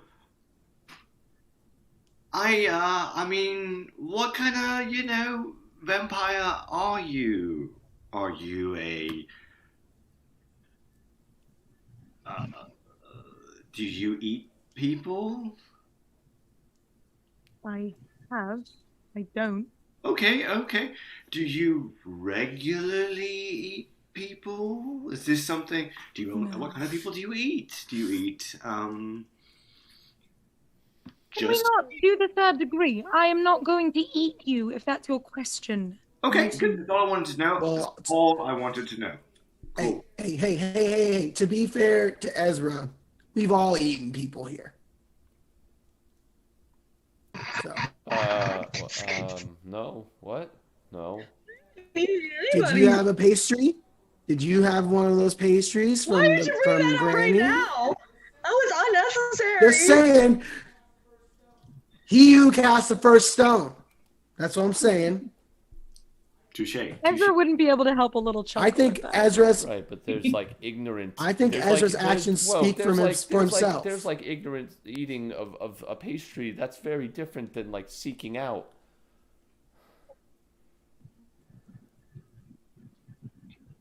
How did you become a vampire? I think Ezra's actions speak for himself. You don't have to answer that if you don't want to. I would prefer not to. Do you know where my sister is? No, Stiki. I don't know who your sister is. Much less where she is. I'm sorry. Real quick question. Is anyone else a vampire? Good. I don't know if anyone else would say so after the third degree that Ezra just got. Well, they might feel more comfortable now. I am not a vampire.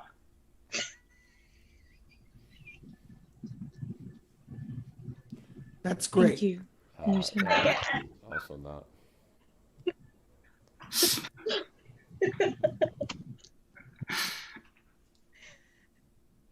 Stiki's crying. That's also great. Silently. I'm sorry. I need to process this, or I don't know. It's a lot, brother. Well, it's not new. I've been a vampire the entire time you've known me. Why didn't you tell us before? You knew I was looking for my sister. Before I didn't know your sister had anything to do with the vampires. Not exactly. No. Yeah, we don't really know that much about your sister either. I didn't even know her name. Tilly Rock? You don't know anything about Tilly? Do I know anything about Tilly?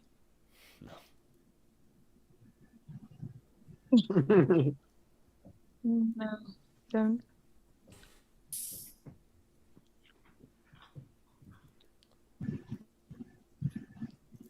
Why were you? I'm sorry. You were in the castle, and then you came back, and you had that hat. I don't know. I'm telling the truth. I genuinely don't remember anything from that.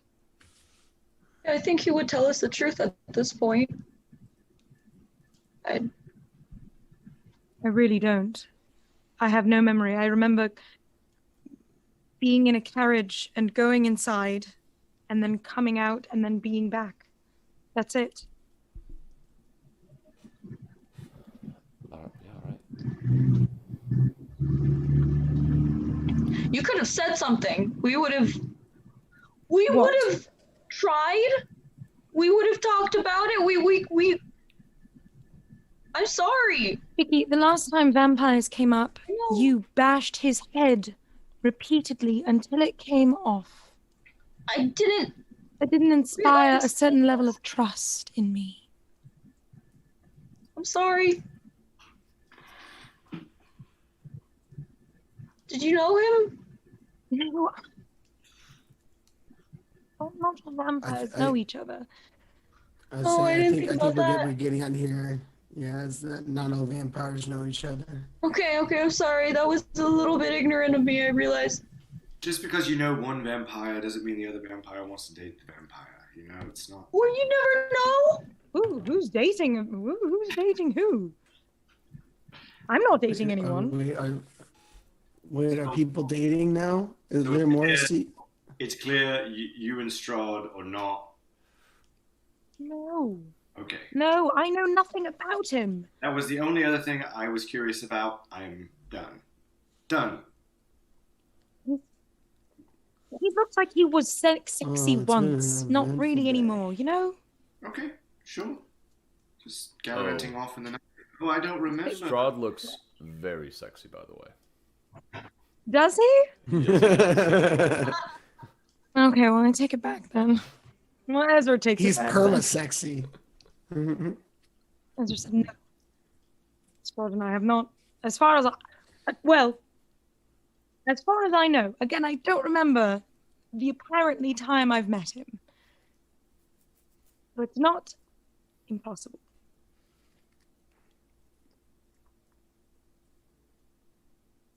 But no. I believe you, Ezra. Thank you.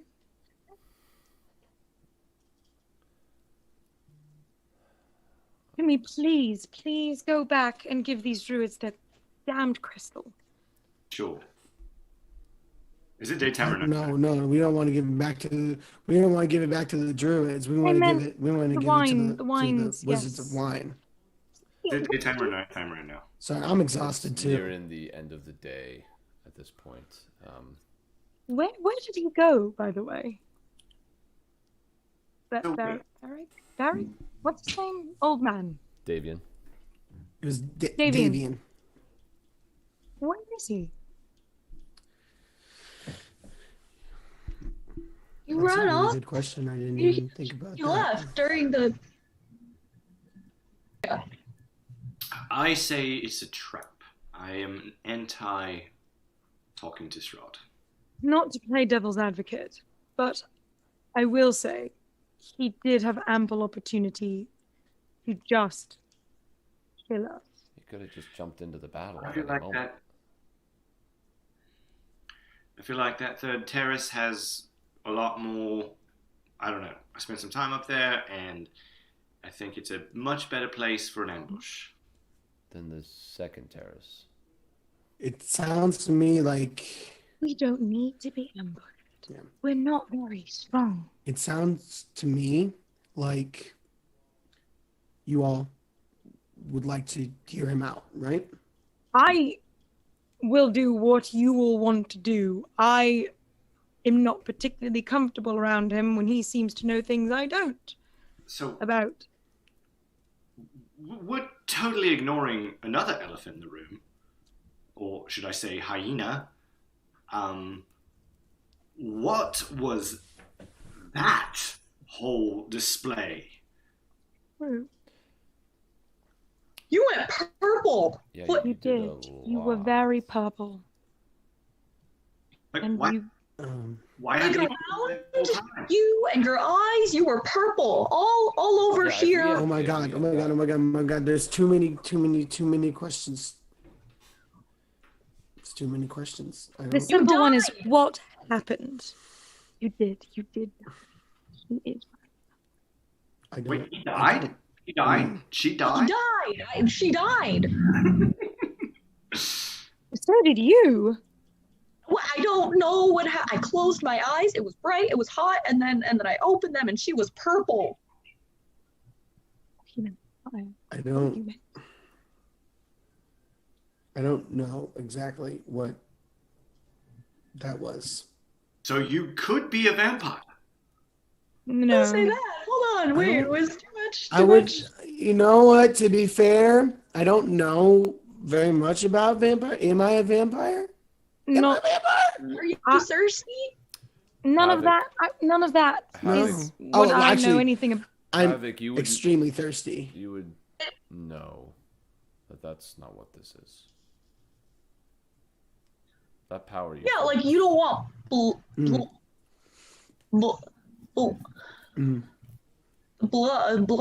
right? You don't want blood. No, Stiki. No, I don't want Okay. blood. This is okay. At Okay. least not to drink. I don't want blood. it was, it felt similar to when I found the Guardian Light. I felt this power coming from somewhere else feeding through me, but this wasn't that. This was something else and way more powerful. I don't know. I don't have all the answers. It's just Like I knew I needed to do something. Well, I mean, I did good with it, didn't I? Does that make me good? Does that make it good? I don't know. I think you're almost killed both of us. Oh, For the most part, you did good. But I also healed both of you. he had good intentions. He had good intentions. But like, you remember that you were doing it. Yeah, yeah. It I was think so. Okay. Yeah. Well, then I haven't. That was me. Yeah. That's Um. good. That must be nice to be in control. Not to cut a party short, are we going to the wines or are we going to talk to Strahd? I want to know where my sister is. It seems like we have. It seems to me like we have at least some people in the group that want to talk to that guy. So I think that we can listen and decide whether or not we want to believe his bullshit. Can I look around real quick and see if Davian is anywhere nearby? Make a perception check. If I could just like hand this crystal off to that bitch, that'd be great. Oh, fuck me. That's a 7, so. Looking around, you do not see Davian. What? With a 7? I know. That's a good roll, too. Yeah.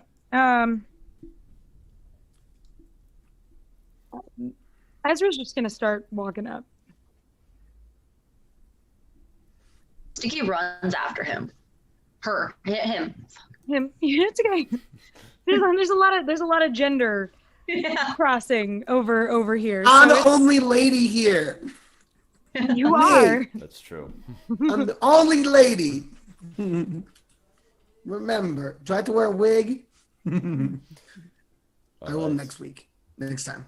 You start making your way back up the hill. The rain is continuing to fall, but it's a bit lighter than it was during the heat of the battle. As you approach the third terrace and kind of make your way around towards the kind of southwest side of this hill, the one facing this impenetrable wall of fog that you had seen earlier, there you see Strahd standing and gazing out at this wall of fog. As Ezra was going up, he pressed a digitation so he didn't look battle gross. He has long, sleek black hair that kind of falls down past his shoulders and on his back. He's wearing a long black fur coat with a red doublet. Sword at his side. Just gazing out. As you all approach. Stiki's sword is unsheathed. As you all approach, he glances over his shoulder. Didn't expect you, but glad you're here. As he looks out towards the wall of fog, you watch as shapes begin to form within. You see what looks to be a beautiful kingdom, a castle in this fog, stretched out over a valley. The image swirls and you see armies clashing. Some leader of some kind holding a flag in place on the ground. You see a ballroom, figures dancing within. Do you believe in fate? No. No. I believe in it. I believe it is a fickle thing. Strands of a web that we are all bound by.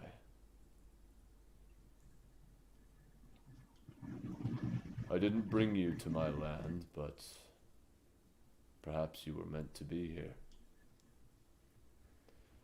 Perhaps you came to release me from my fate, from the eternal circle my life has become. The end is the beginning, and so on and so on. I was young once, and drunk on life. I led armies and built a kingdom. I loved and was loved.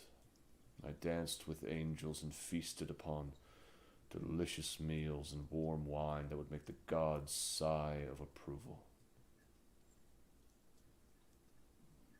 I never wanted it to end.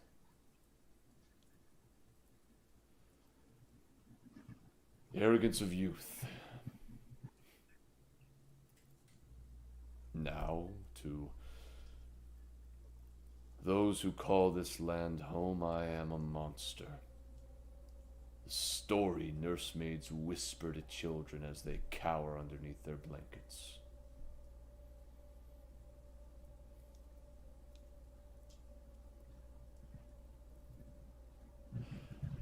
I feel taunted by these dark powers that seek to break me.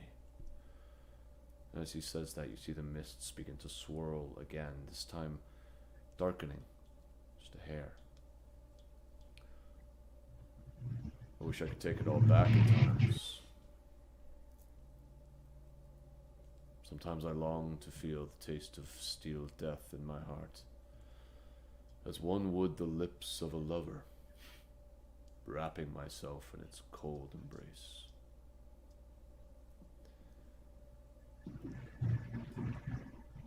He turns to you all now. However, that is not my fate, and it is foolish to linger upon.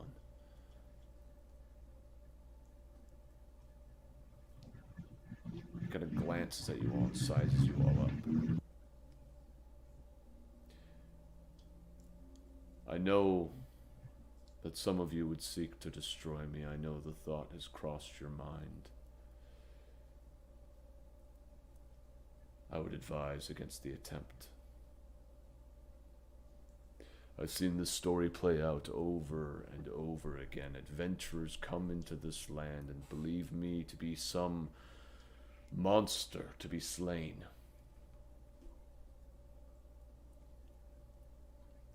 Oh, I am a monster,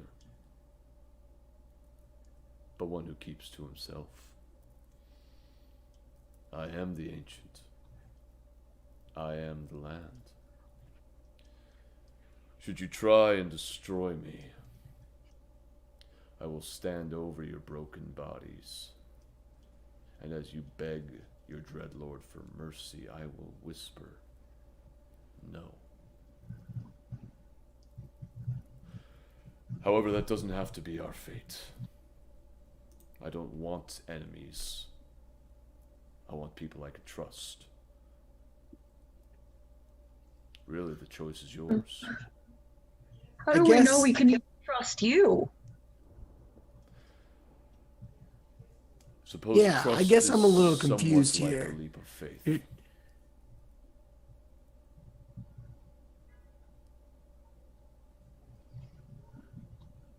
Yeah, I'm a little confused here because you at one moment you're telling us that you want to die, and then the next you're saying that anyway that tries to help you in that pursuit, you kill. And it's just I'd interesting love to me. to die, Havok, to end this cycle. But there are powers in this land that are greater than I, that have more control over that than any one of you or anyone who's come before you has.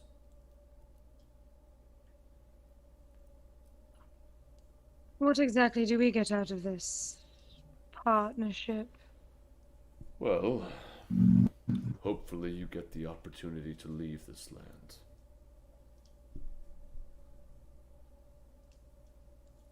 Why do you say that like you've no control over it? Because I don't. Who does? Do you think I would stay here for eternity? Yes. Would you? I think you'd stay where you had power. Power's not what motivates me. How long have you been turned, Ezra?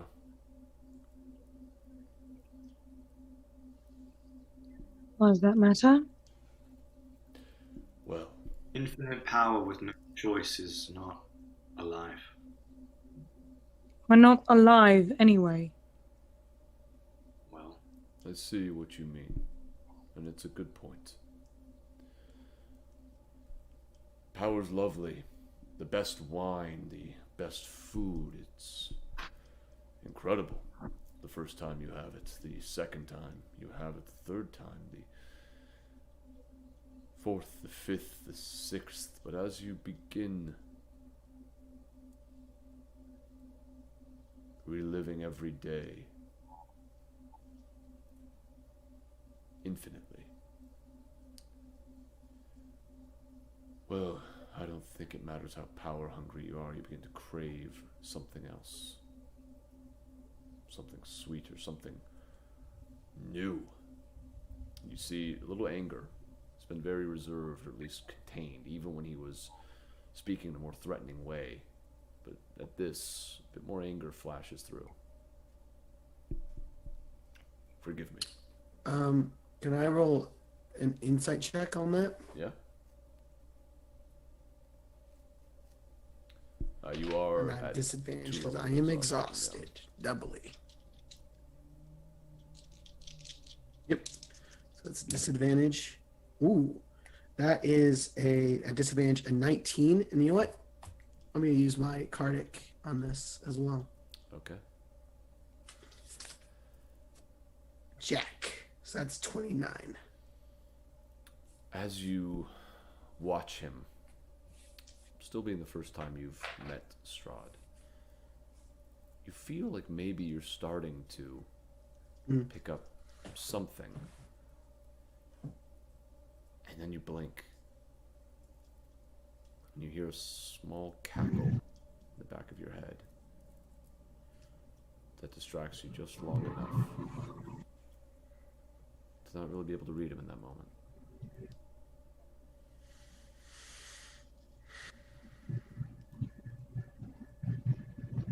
He seemed angry as he brought up that point.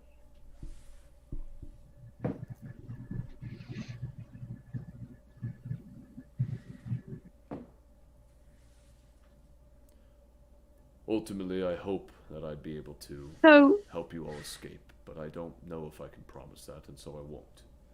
I don't want to fill you with false hope, but I also don't want to be your enemy. You said you aren't a monster. Not in that way. Not in the way that people see you. Why? What makes you different than the monster they think you are? I keep to myself. What about Irina? Well, Irina is a special case. She is, well, fated to me, as it were. But if I wanted Irina, I could get her. I don't mean charming. Like you said, I don't mean fate is. If I wanted to just take her by force, I could. That is not my desire. My desire. Well, like you said, she does care for me. Fate is fickle. That she to care for you? Yes. By filling you with nightmares.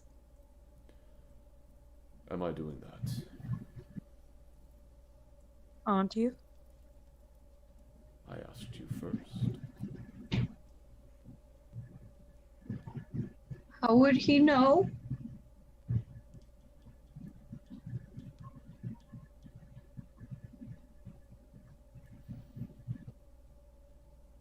Strahd, answer the question. We have no way of knowing. I'm sorry, I thought you were referring to your friend. I'm talking to you. I don't really know what you mean by that. Metaphorical nightmares, literal nightmares. You're avoiding the question. I truly am not. I'm trying to understand the question. You're speaking. Why are you giving her nightmares? How am I giving her? Real nightmares. Such as? Nightmares of you going to her and taking her. I have not done that. I don't know what to tell you. But no, but he has sent people to get her. Oh, see? That. Well, I mean, I thought that was the whole. So we were out of town, and with Arena, and she said that people were trying to break in her house and steal her, and it was you. And I'm just reporting what I remember, which could be incorrect information. I never presented myself towards Arena's house. Now, there are people in this land, fanatics of mine, as you just encountered, that do things without my request. Is it possible that some of them acted without my approval? Yes. It happens often. Is it possible you're lying to us? Of course it is. I mean, sure, But yeah. I'm not. Anything's possible.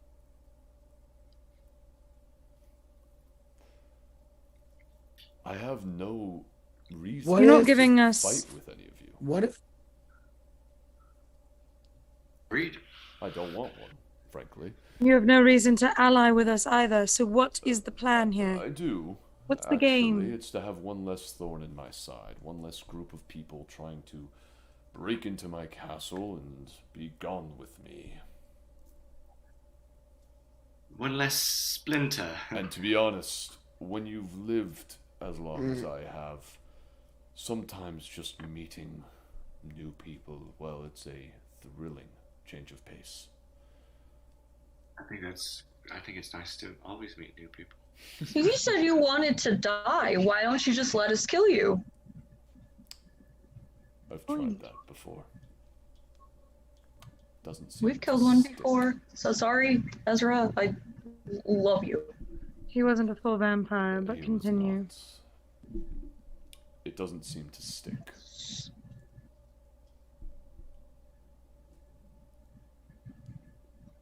I've heard that things that die in Barovia stay in Barovia. Is that true?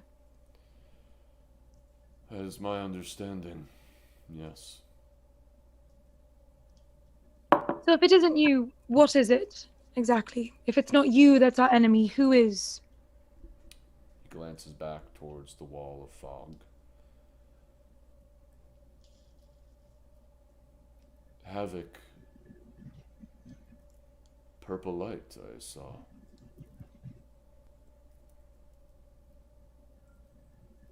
Does that happen often? Mm-hmm. You know, it's kind of a new thing I'm trying. Is it? A new aesthetic. And, Mm-hmm. from where is your power drawn?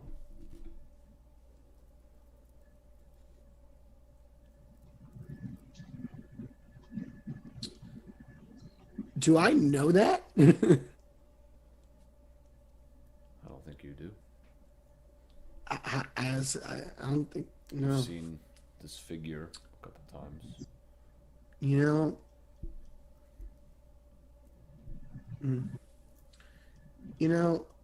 Mr. Mr.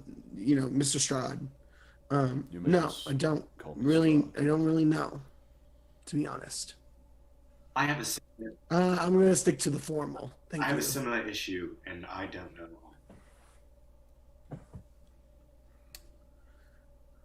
Thank you, Newton. There are I'm just powers in the mist, dark powers that pervade this land and have far more control over it than I do.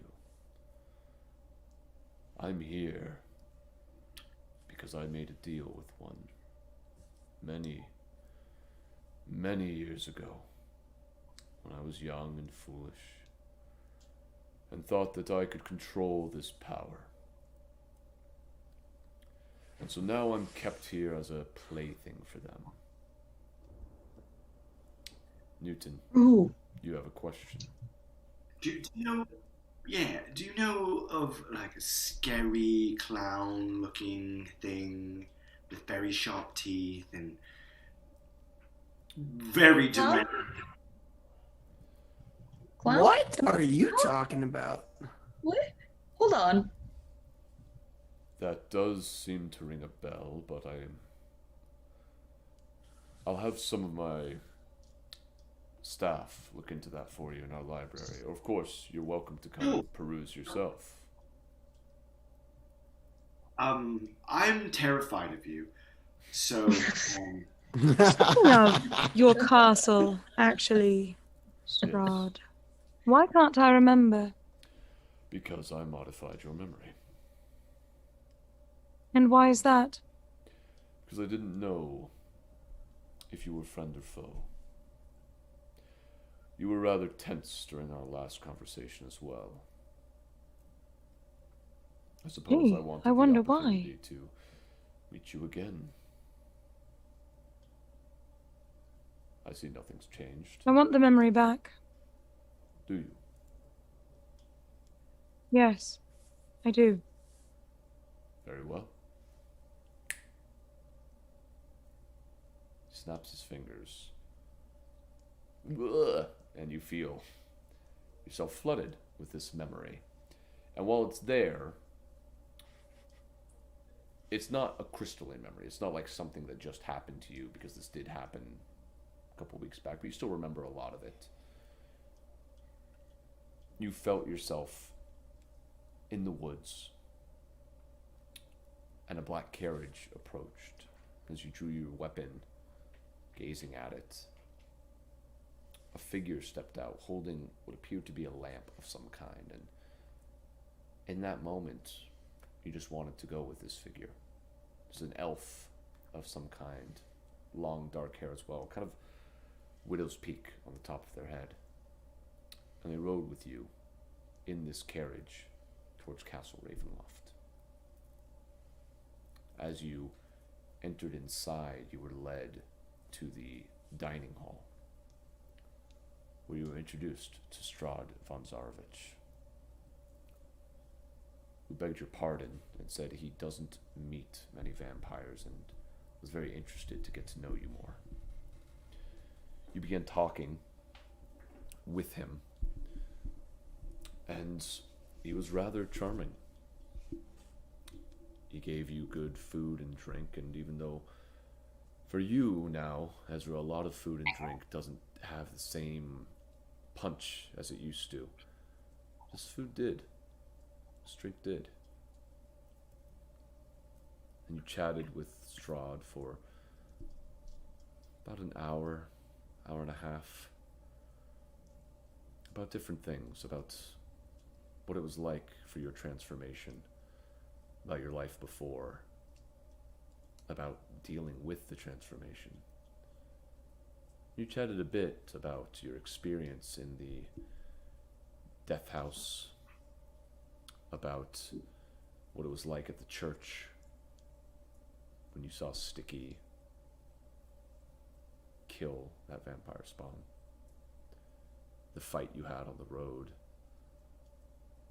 You joked about being a turtle and not remembering much of it, even though you felt guilty you hadn't been there for your friends.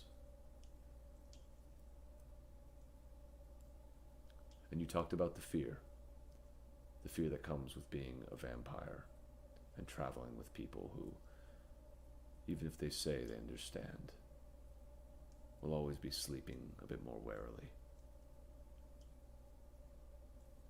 You fucking outed me, bitch. Continue. And then you stayed the evening.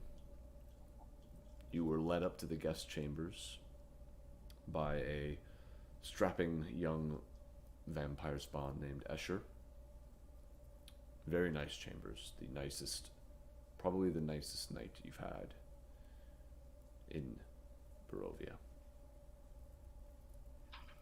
And then the next day, you were shown out by Escher.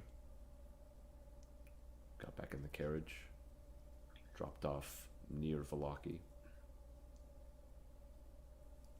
And that is the return of your memory.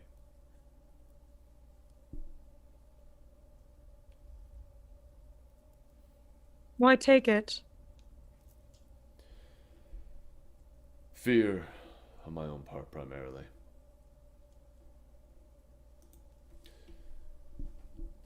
Oh, I didn't learn anything necessarily new that I didn't know before. Fear that if you had stories to share with your allies, they might see who you really were, and I frankly didn't know how they'd respond. I apologize for not judging you all to be better than my fears.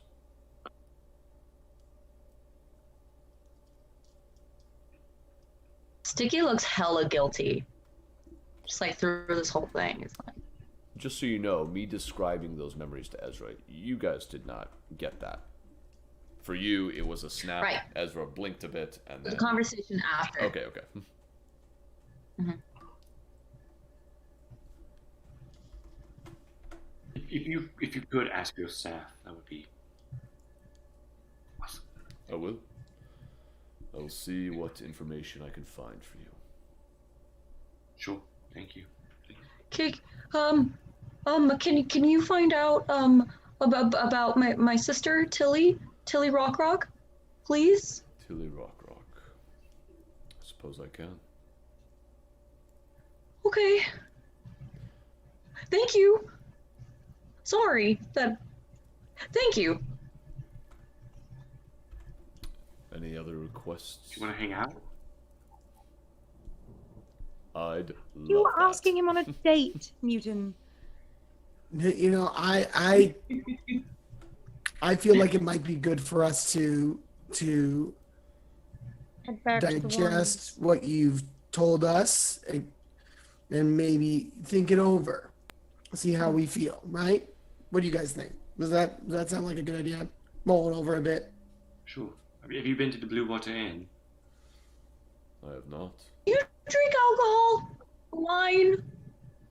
Oh, you should go. You'd love it. Right, it's great. I There's a don't know wonderful... if I'm welcome in Vallaki, but thank you. We can put a hat on you. Well, I'm we afraid could- I gifted this one with a hat for that same purpose. Can you disguise self?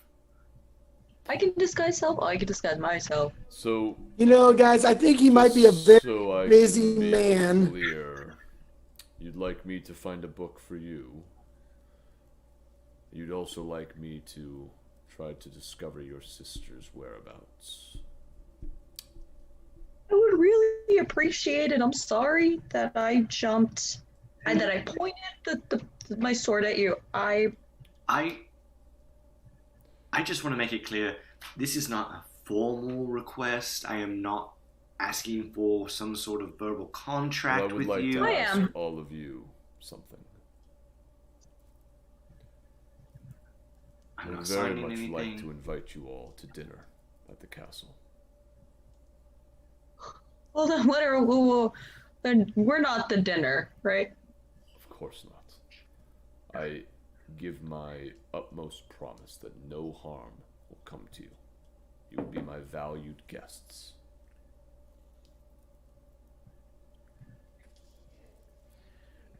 Again, If that's- I think it might be best if we not making decisions right now. Range. If Ezra, Mhm. if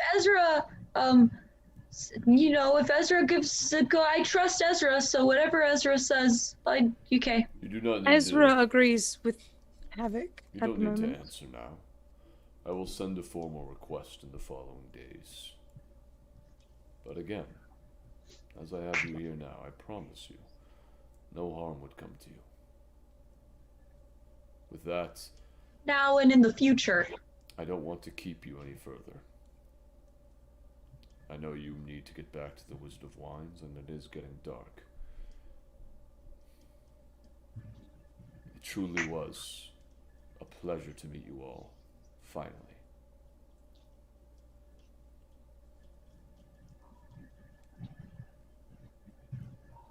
Glad to remember ours. He bows to you all, and turns back, stares at the fog wall once again. Can I see anything in the fog? Like, because he keeps talking about this fog and, like, the people that, like, control this land. Can I, like, I don't know, do I see anything in the fog? Is there... You do see, again, these Is there, like, a wizard swirling behind the curtain? shapes, but it appears to be more, again, of these similar, like, there are moments of battle between these armies that are clashing.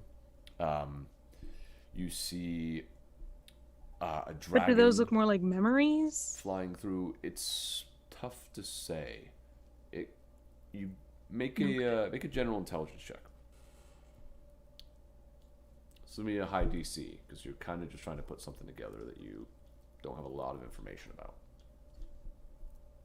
Okay, you know what? I'm gonna use my okay. 26. Okay. Based on the experience you all had with the cabin on your way down here, and looking at it, you do get the sense that whatever is being shown, it's not just... They're real events that are being shown through the fog. What relation they have, why they're being shown... Like current... Not necessarily. You get maybe there's a current event in there, but you're not instantly led to think But these they're all are things real. that are happening. Just that whatever they are, this is... In fact, I would say not current events. You're guessing these are events that occurred, but what connection they have to one another is tough to say.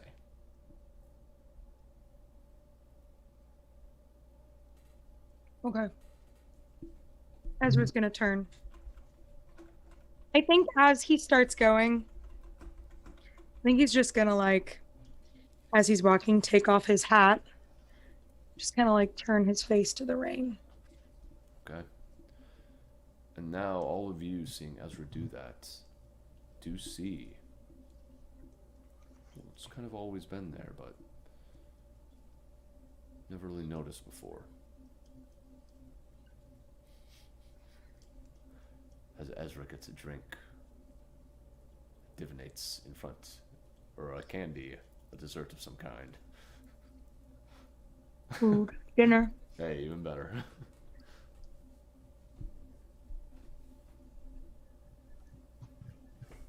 All right, and you guys start making your way back down the hill. As I'm walking, I turn around and I notice where my footprints land. These little flowers pop up. And I bend down and I pick one, and they're purple, like this, like pale purple.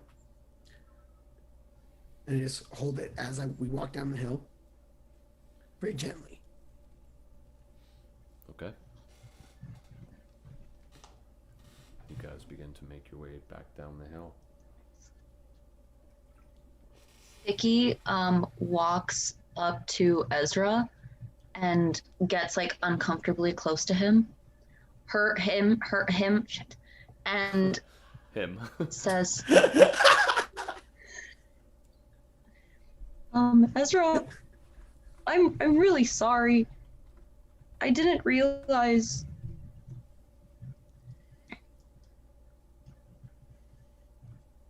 We're friends. I wouldn't have done that if I'd known that there are nice vampires. I didn't know that there were. They took my sister. I know.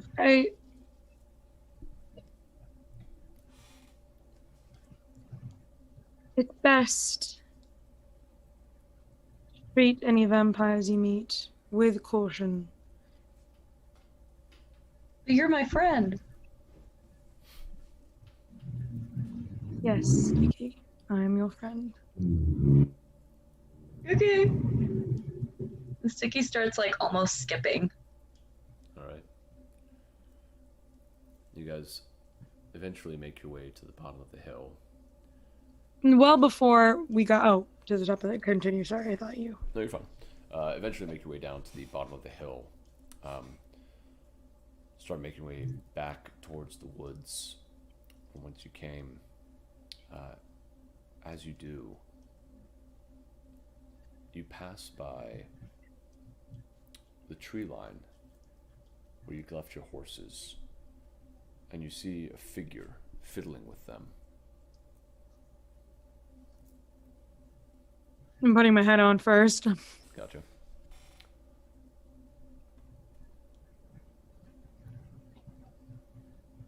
Who is it? Hey! Figure turns and you see Davian Martikov sporting a dark bruise across his face, as well as what looks to be one across his shoulder and some cuts that are in the clothes. There you are. Good to see you all. So you did it, eh? And you see We did. Got Yeah, alone. tears Where were welling you? in his eyes. He's calling the cavalry. Oh, hold on. Did they come? In a sense. The ravens. Oh. Who is cavalry? Are we in danger? Birds. He called the birds. They were his. The birds, the ravens. Was that your... Oh, the birds? As everybody's just talking, as everybody's kind of like talking about like, well, who's the cavalry? Who's this? I'm just gonna go right up to him and cure wounds on him. He gets 9 points of healing. The cuts start to heal up a bit. This purple glow. But you notice now, Havok. Purple. Actually, never mind. Start to heal up. And you notice the tears begin to stop as he looks down towards you. Says, yes. It kind of turns, and you see him pull out this flask that was in the horse's side. I brewed it as quick as I could. I think this should do it.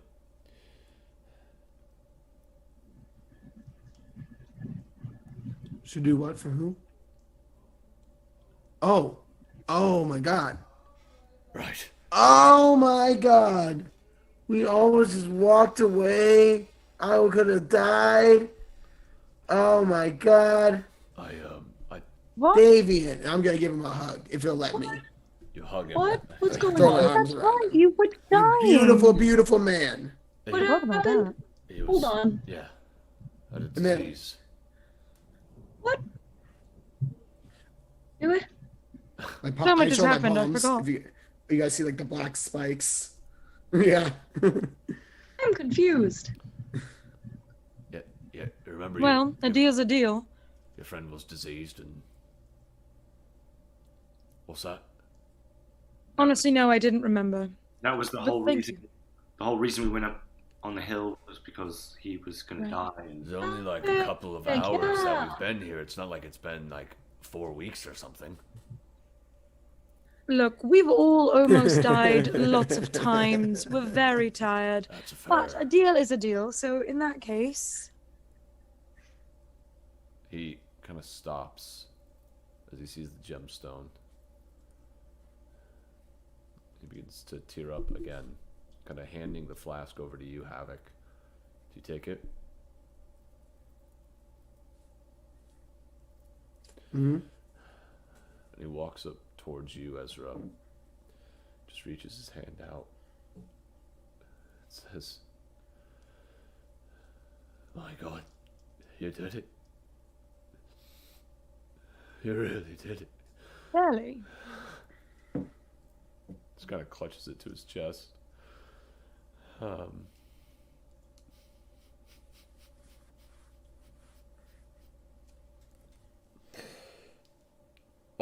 it's okay. Ezra's gonna put like a hand on his back. I don't know how to thank Stiki you. puts a big green. I don't know how it's to okay. thank you enough. Well, you did save Havok's life. And you saved my winery. My family. We will.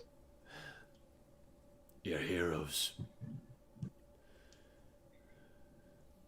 Don't give me that fucking look, you. Don't give me that Ezra's fucking look. Ezra's definitely a hero. All of you.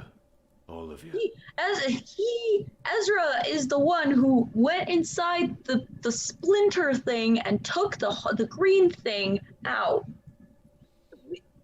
It was already really hurt. Listen to me. No. I'm pretty sure I died. I saw that beast. Lesser folk would have ran. You didn't need to stick around. But you didn't. That's what heroes do. I know heroes, and damn it, you're heroes. So just fucking accept it, alright? Damn it, you're a hero, Ezra. He kind of puts his hand on your shoulder, Stiki, and looks at you. You too, Stiki. You're a hero. And I didn't Havok, run. And you, Aerith, and you, I'm not sure about. But the four of you at least. I didn't run. You said I'm those kidding. who Newton, you're a goddamn hero too. Thank you. What should we call you all? What's your adventuring name? Ooh, what's the first letter of all our names? Quick. You don't know how to spell our names? E-E-N-S. Eens! What about Sheen? Sheen is good. I like Sheen. Sheen. Oh. Well, Shine bright like a diamond. Like that tiger blood, yes. Like when a sword comes out. Sheen. Sheen. Because that's what you hear. God, that's a terrible name.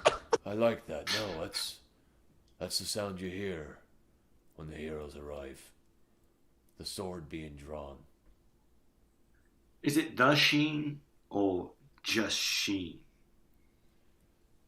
Well, I think there are periods. we don't have to determine the name until we get back to the like bar. REM. But with that being said, That's good. That sounds like a good plan. Yeah, maybe we work. Maybe we workshop it. shall we begin heading back? Hessen. It could be Hessen. Or Nasaha. If only we had a Y, then we could be Hennessy. What about niche? Or Shene. Nietzsche? Ooh. Stiki's nodding at everyone like, as we're yeah. Okay, so what are you guys doing? going back. Are we getting on the horses? Yeah. I figured this conversation was happening as we were getting on the horses. Gotcha. Okay. I don't know, it seemed very pressing. As we're getting on the horses, I walk over to Stiki, and I put my hand on his shoulder and I say, "Oh, Stiki," I show him the little purple flower. I found this, and I thought that you might like it. These kind of things. I love flowers. Thank you. And then I tuck it into his red hair. And then I hug him. I thought you were dead.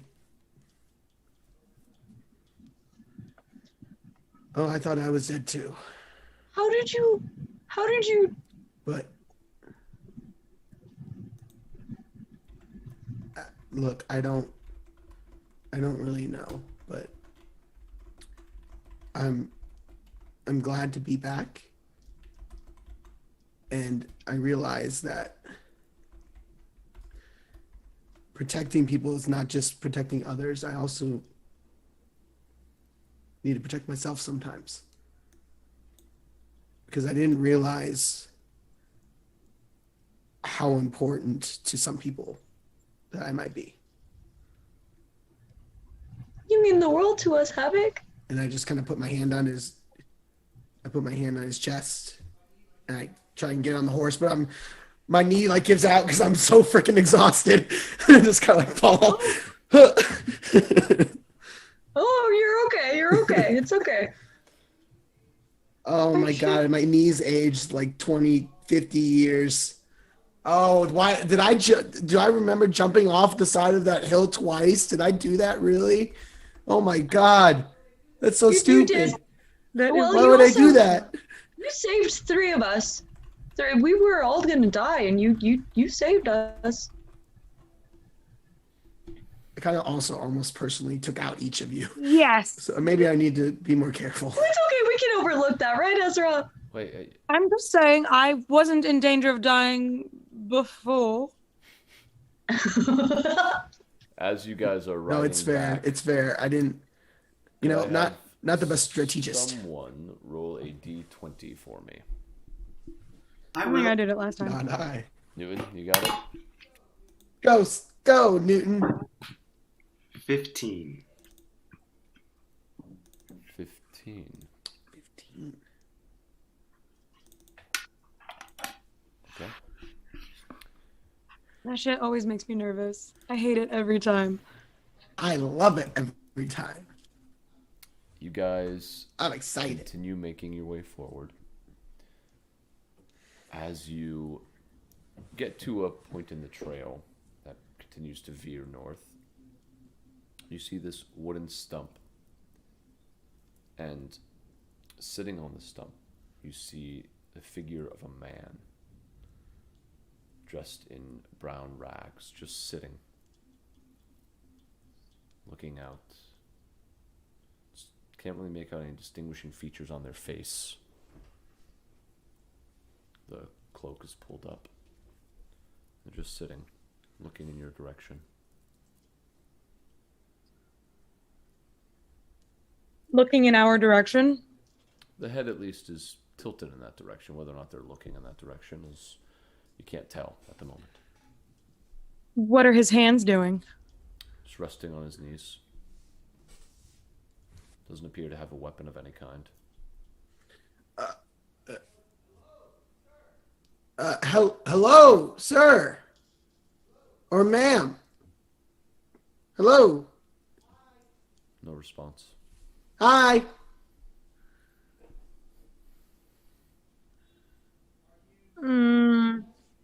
Are Is he you like directly sad because you lost your ride? Very specific question, Havok. Yeah, Well, objection, leading the sad witness. if I lost my ride. Leading the witness. They could say no. Just sitting there. No response. Hello? Shoulders raised for a moment and then go back down. Oh, Is he like directly on the path? Yeah, you'd have Like to right pass. next to the You'd path, have I to mean? pass right by him, yeah. Ezra's gonna look at the group and not say anything, but his eyes are gonna be like, fucking have my back. And then he's gonna stop his horse. Everyone make an insight swing check down off. for fun. Yeah, Right. I think Ezra wants to handle this on his own. Ezra says, go away. Leave us be. 1d2. Leave us. With disadvantage, that's a natural one. Oh, good. So, Havok. Ezra wants me to back off. Havok Ezra wants me to back off? Is Okay. Ezra giving you kind of flirty eyes? Oh, that's interesting. You're kind of like, you know so what? you think I to yourself, was "This is a pretty weird sexy time. today. Weird time for What I this, did was but pretty sexy. Stiki, you understand what Ezra was going for. Ezra looked at me as like, Rolled a 9. Newton, you kind of just caught at the end. You basically get it, but you're not entirely sure what's going on, whether the situation's safe or not. But Ezra, you begin to approach. You get off your I'm horse. gonna swing off my horse. Okay. Yeah. I mean, it's We're kind of like make a wide arc, so not coming like directly straight at him, but like kind of trying to come around to see under his hood first. Okay. Do I see anything? Does he do Try anything? to glance under his hood. It appears to be a lean, older man. Skin very pale, even a little bit gray. And as you look under, the head kind of rises a little bit and looks at you. Very sad, empty eyes.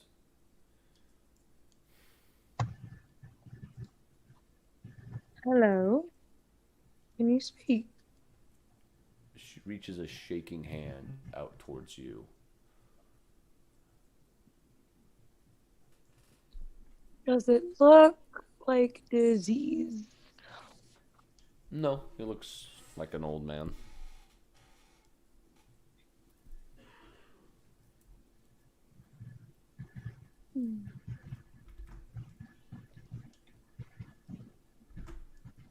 As you take his hand, you suddenly feel this crawling sensation. Can I yank my hand back? You do. As you do, you see that your hand now has spiders crawling all up along your arm. Oh no. The body, the arm that was reaching out towards you, slowly begins to kind of fall back as more spiders drop from it.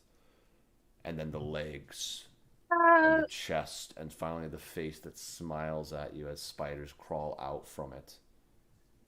And the man is no longer there as this small little army of spiders begins scurrying all about this woodland forest, different directions. I would like to swing back up onto my horse and just start fucking riding. I can't fight a bunch of little spiders. What did you do to him? What? We couldn't hear you on that one, Ezra. What did you do? Oh, Ezra's just gone. You shout that. Ezra's just riding off. What are the rest of you doing? Ezra shouted like an unintelligible like.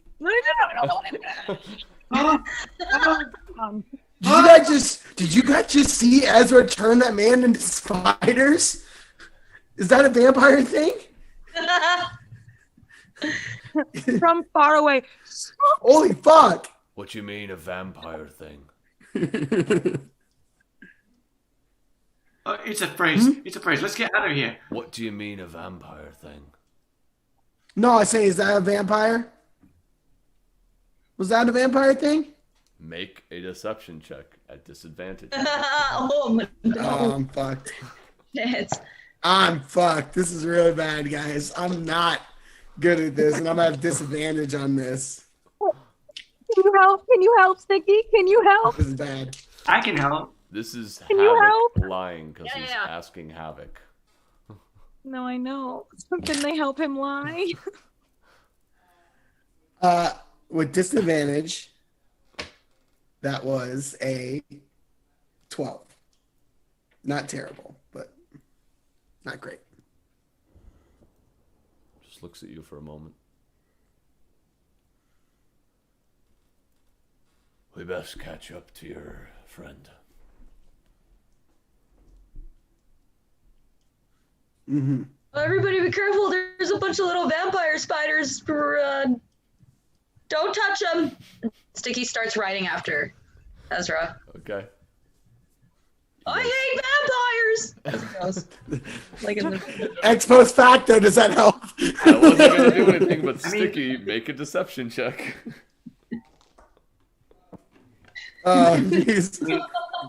He's more charismatic than I am. I am. Can I Very use my true. charisma? That is what Spiders you are. Deception is charisma. Yeah. Spiders Deception. technically are vampires. They wrap things up and then they suck the shit out of them. Right. Clearly, that's what was meant. 14? Okay, you're riding off, so you don't really gauge his reaction, but he's riding off after you all.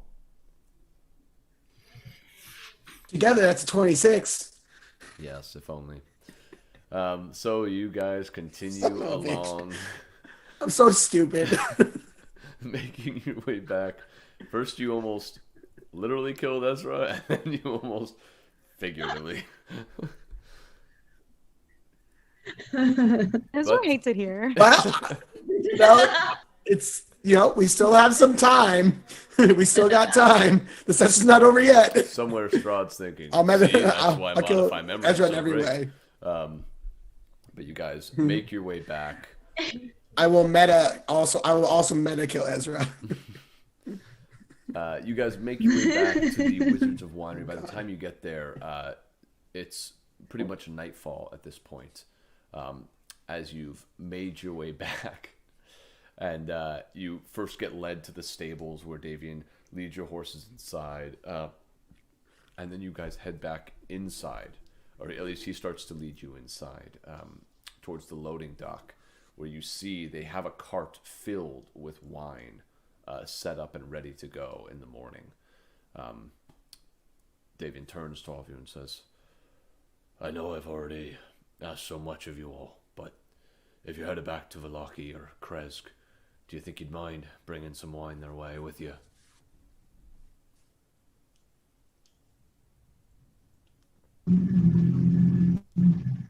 It's a big town. Is this enough? For Vallaki, you got about... I don't know, your DM doesn't really know how many barrels can fit on a thing, but enough for a town, I'm sure. Right, but what's the DM? Does this mean the shipment's going to keep coming? Of course, yes. We'll keep having shipments sent out. This will be the first batch, and I'll probably get my son to take another one, so that way you'll have enough for the festival. There should be enough to tide you over. Good, because there's a bar. Do you know the bartender at the Blue Water Inn? You see a bit of a shadow cross his face as you say that. I know Danica and Erwin, yes. Is Danica a woman? Yeah. Okay. I'm just really confused with a lot of... Oh, is that a meta question or a question you just asked Davian? That was a meta question. Newt's character flaw is that he can't discern gender. Ria has taught us this. You have to do this if it's above the board. Oh, okay. Yes, so, okay. There's this wonderful bartendress at the Blue Water Inn, and she just, I know she needs this, and I'm just very excited that she will be... I have a crush on her. I have a crush on Danica. You have a crush on Danica? You do? She's married. I do. She's got two kids. I mean, I've gone as far as wearing a disguise and trying, to shower her with compliments. Why do you like her? She's beautiful. She's gorgeous. And she's very strong-willed, which I need. Right, well, as I said, she is married to my son, so I don't think that's going to work out for you. Ezra would bust up laughing. Boy, way to put your foot in your mouth. Oh my God. Ezra said that's the funniest shit he's heard in days. But you do see as he mentions his son, just a bit of sadness there. It's okay. I'm not that heartbroken. To be honest, I have a tendency to fall for bartenders. Wherever I go, the lady behind the bar is always something. It's the authority. So I'm not. Don't cry over it. I'll be fine. Right, of course. Well, look, y'all, of course, are welcome to stay. It's probably the safer choice, unless you'd like to head back tonight. We have some more food. So they've been married a long time. We have more food if you want. Would we? I could really, guys. I could really, really, really, really use a good night's sleep. To clarify, Ezra didn't hear the vampire. No, you didn't hear. You were, I think, too busy running and being creeped out. Running away from spiders. And you were kind of doing that thing. Fuck spiders. Ezra, you were kind of doing that thing where, like, you know, you feel like an ant on you, and then suddenly any little feeling you have, you're like slapping at yourself, wondering if it's yeah. Uh-huh. So yeah. I agree. I think we should stay. Can I roll for perception to see if Davian is looking at Ezra strangely? So that would be an insight check. So you can make an insight check. Then sure. Okay.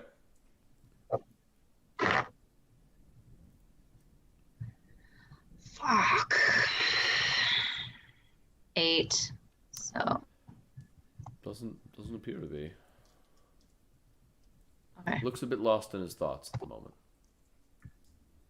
So they've been married a long time. Right, so I'll head upstairs. You remember where your rooms are. Newton. There's Thank you very Newton, much. there's more bartenders in the sea. We do have an outer bathhouse area if you'd like to clean up a bit. Oh yes, a bath. Can I have a bath, We can have some hot water drawn, of course. please? That would be. Is it single or is it communal? It's communal. Great. I don't care. Oh, okay. Shall we say? No, I'm good with that. Shall we say dinner in an hour? So you can all clean up. Yes, please. Perfect. Thank you. And if you'd like, you can leave your clothes outside the bathhouse, and we'll do what we can to wash them in time. Oh, I've got prestidigitation, but thank you. Of course. All right. He walks you around the outside, shows you to this. I mean, it's not the nicest looking bathhouse you've ever seen, but it seems to do the job. Kind of a large circular tub in the center. It looks almost like a wooden hot tub. Oh, it's beautiful. A bit less nice. Right. Beautiful. So you all have at it, and I'll see you in about an hour. And he heads back. You guys hear the door close. Thank you. You're standing in this, somewhat tight bathhouse with little candles on the walls, all kind of looking at each other. What are you doing? No, Ezra's getting undressed. Oh yeah.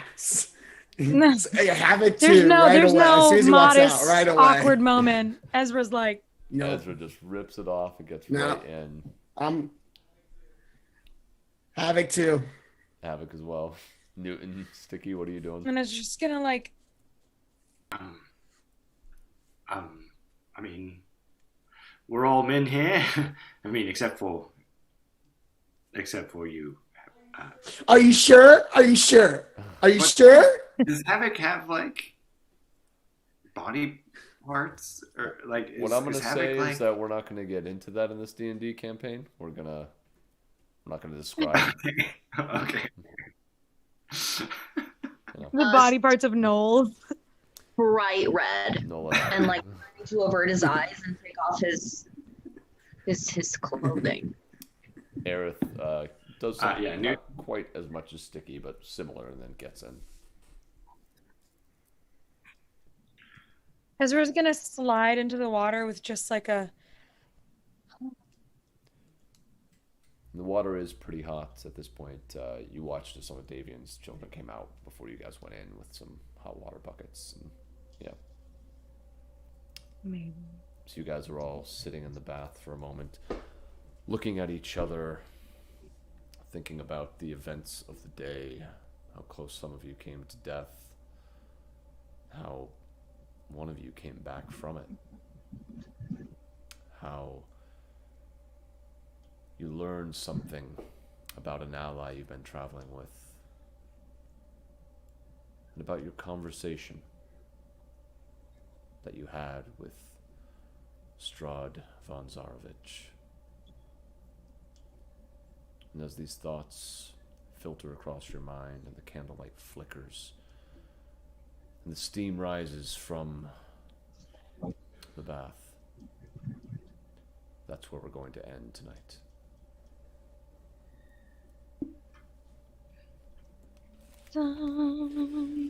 Woo! So much. So much has happened.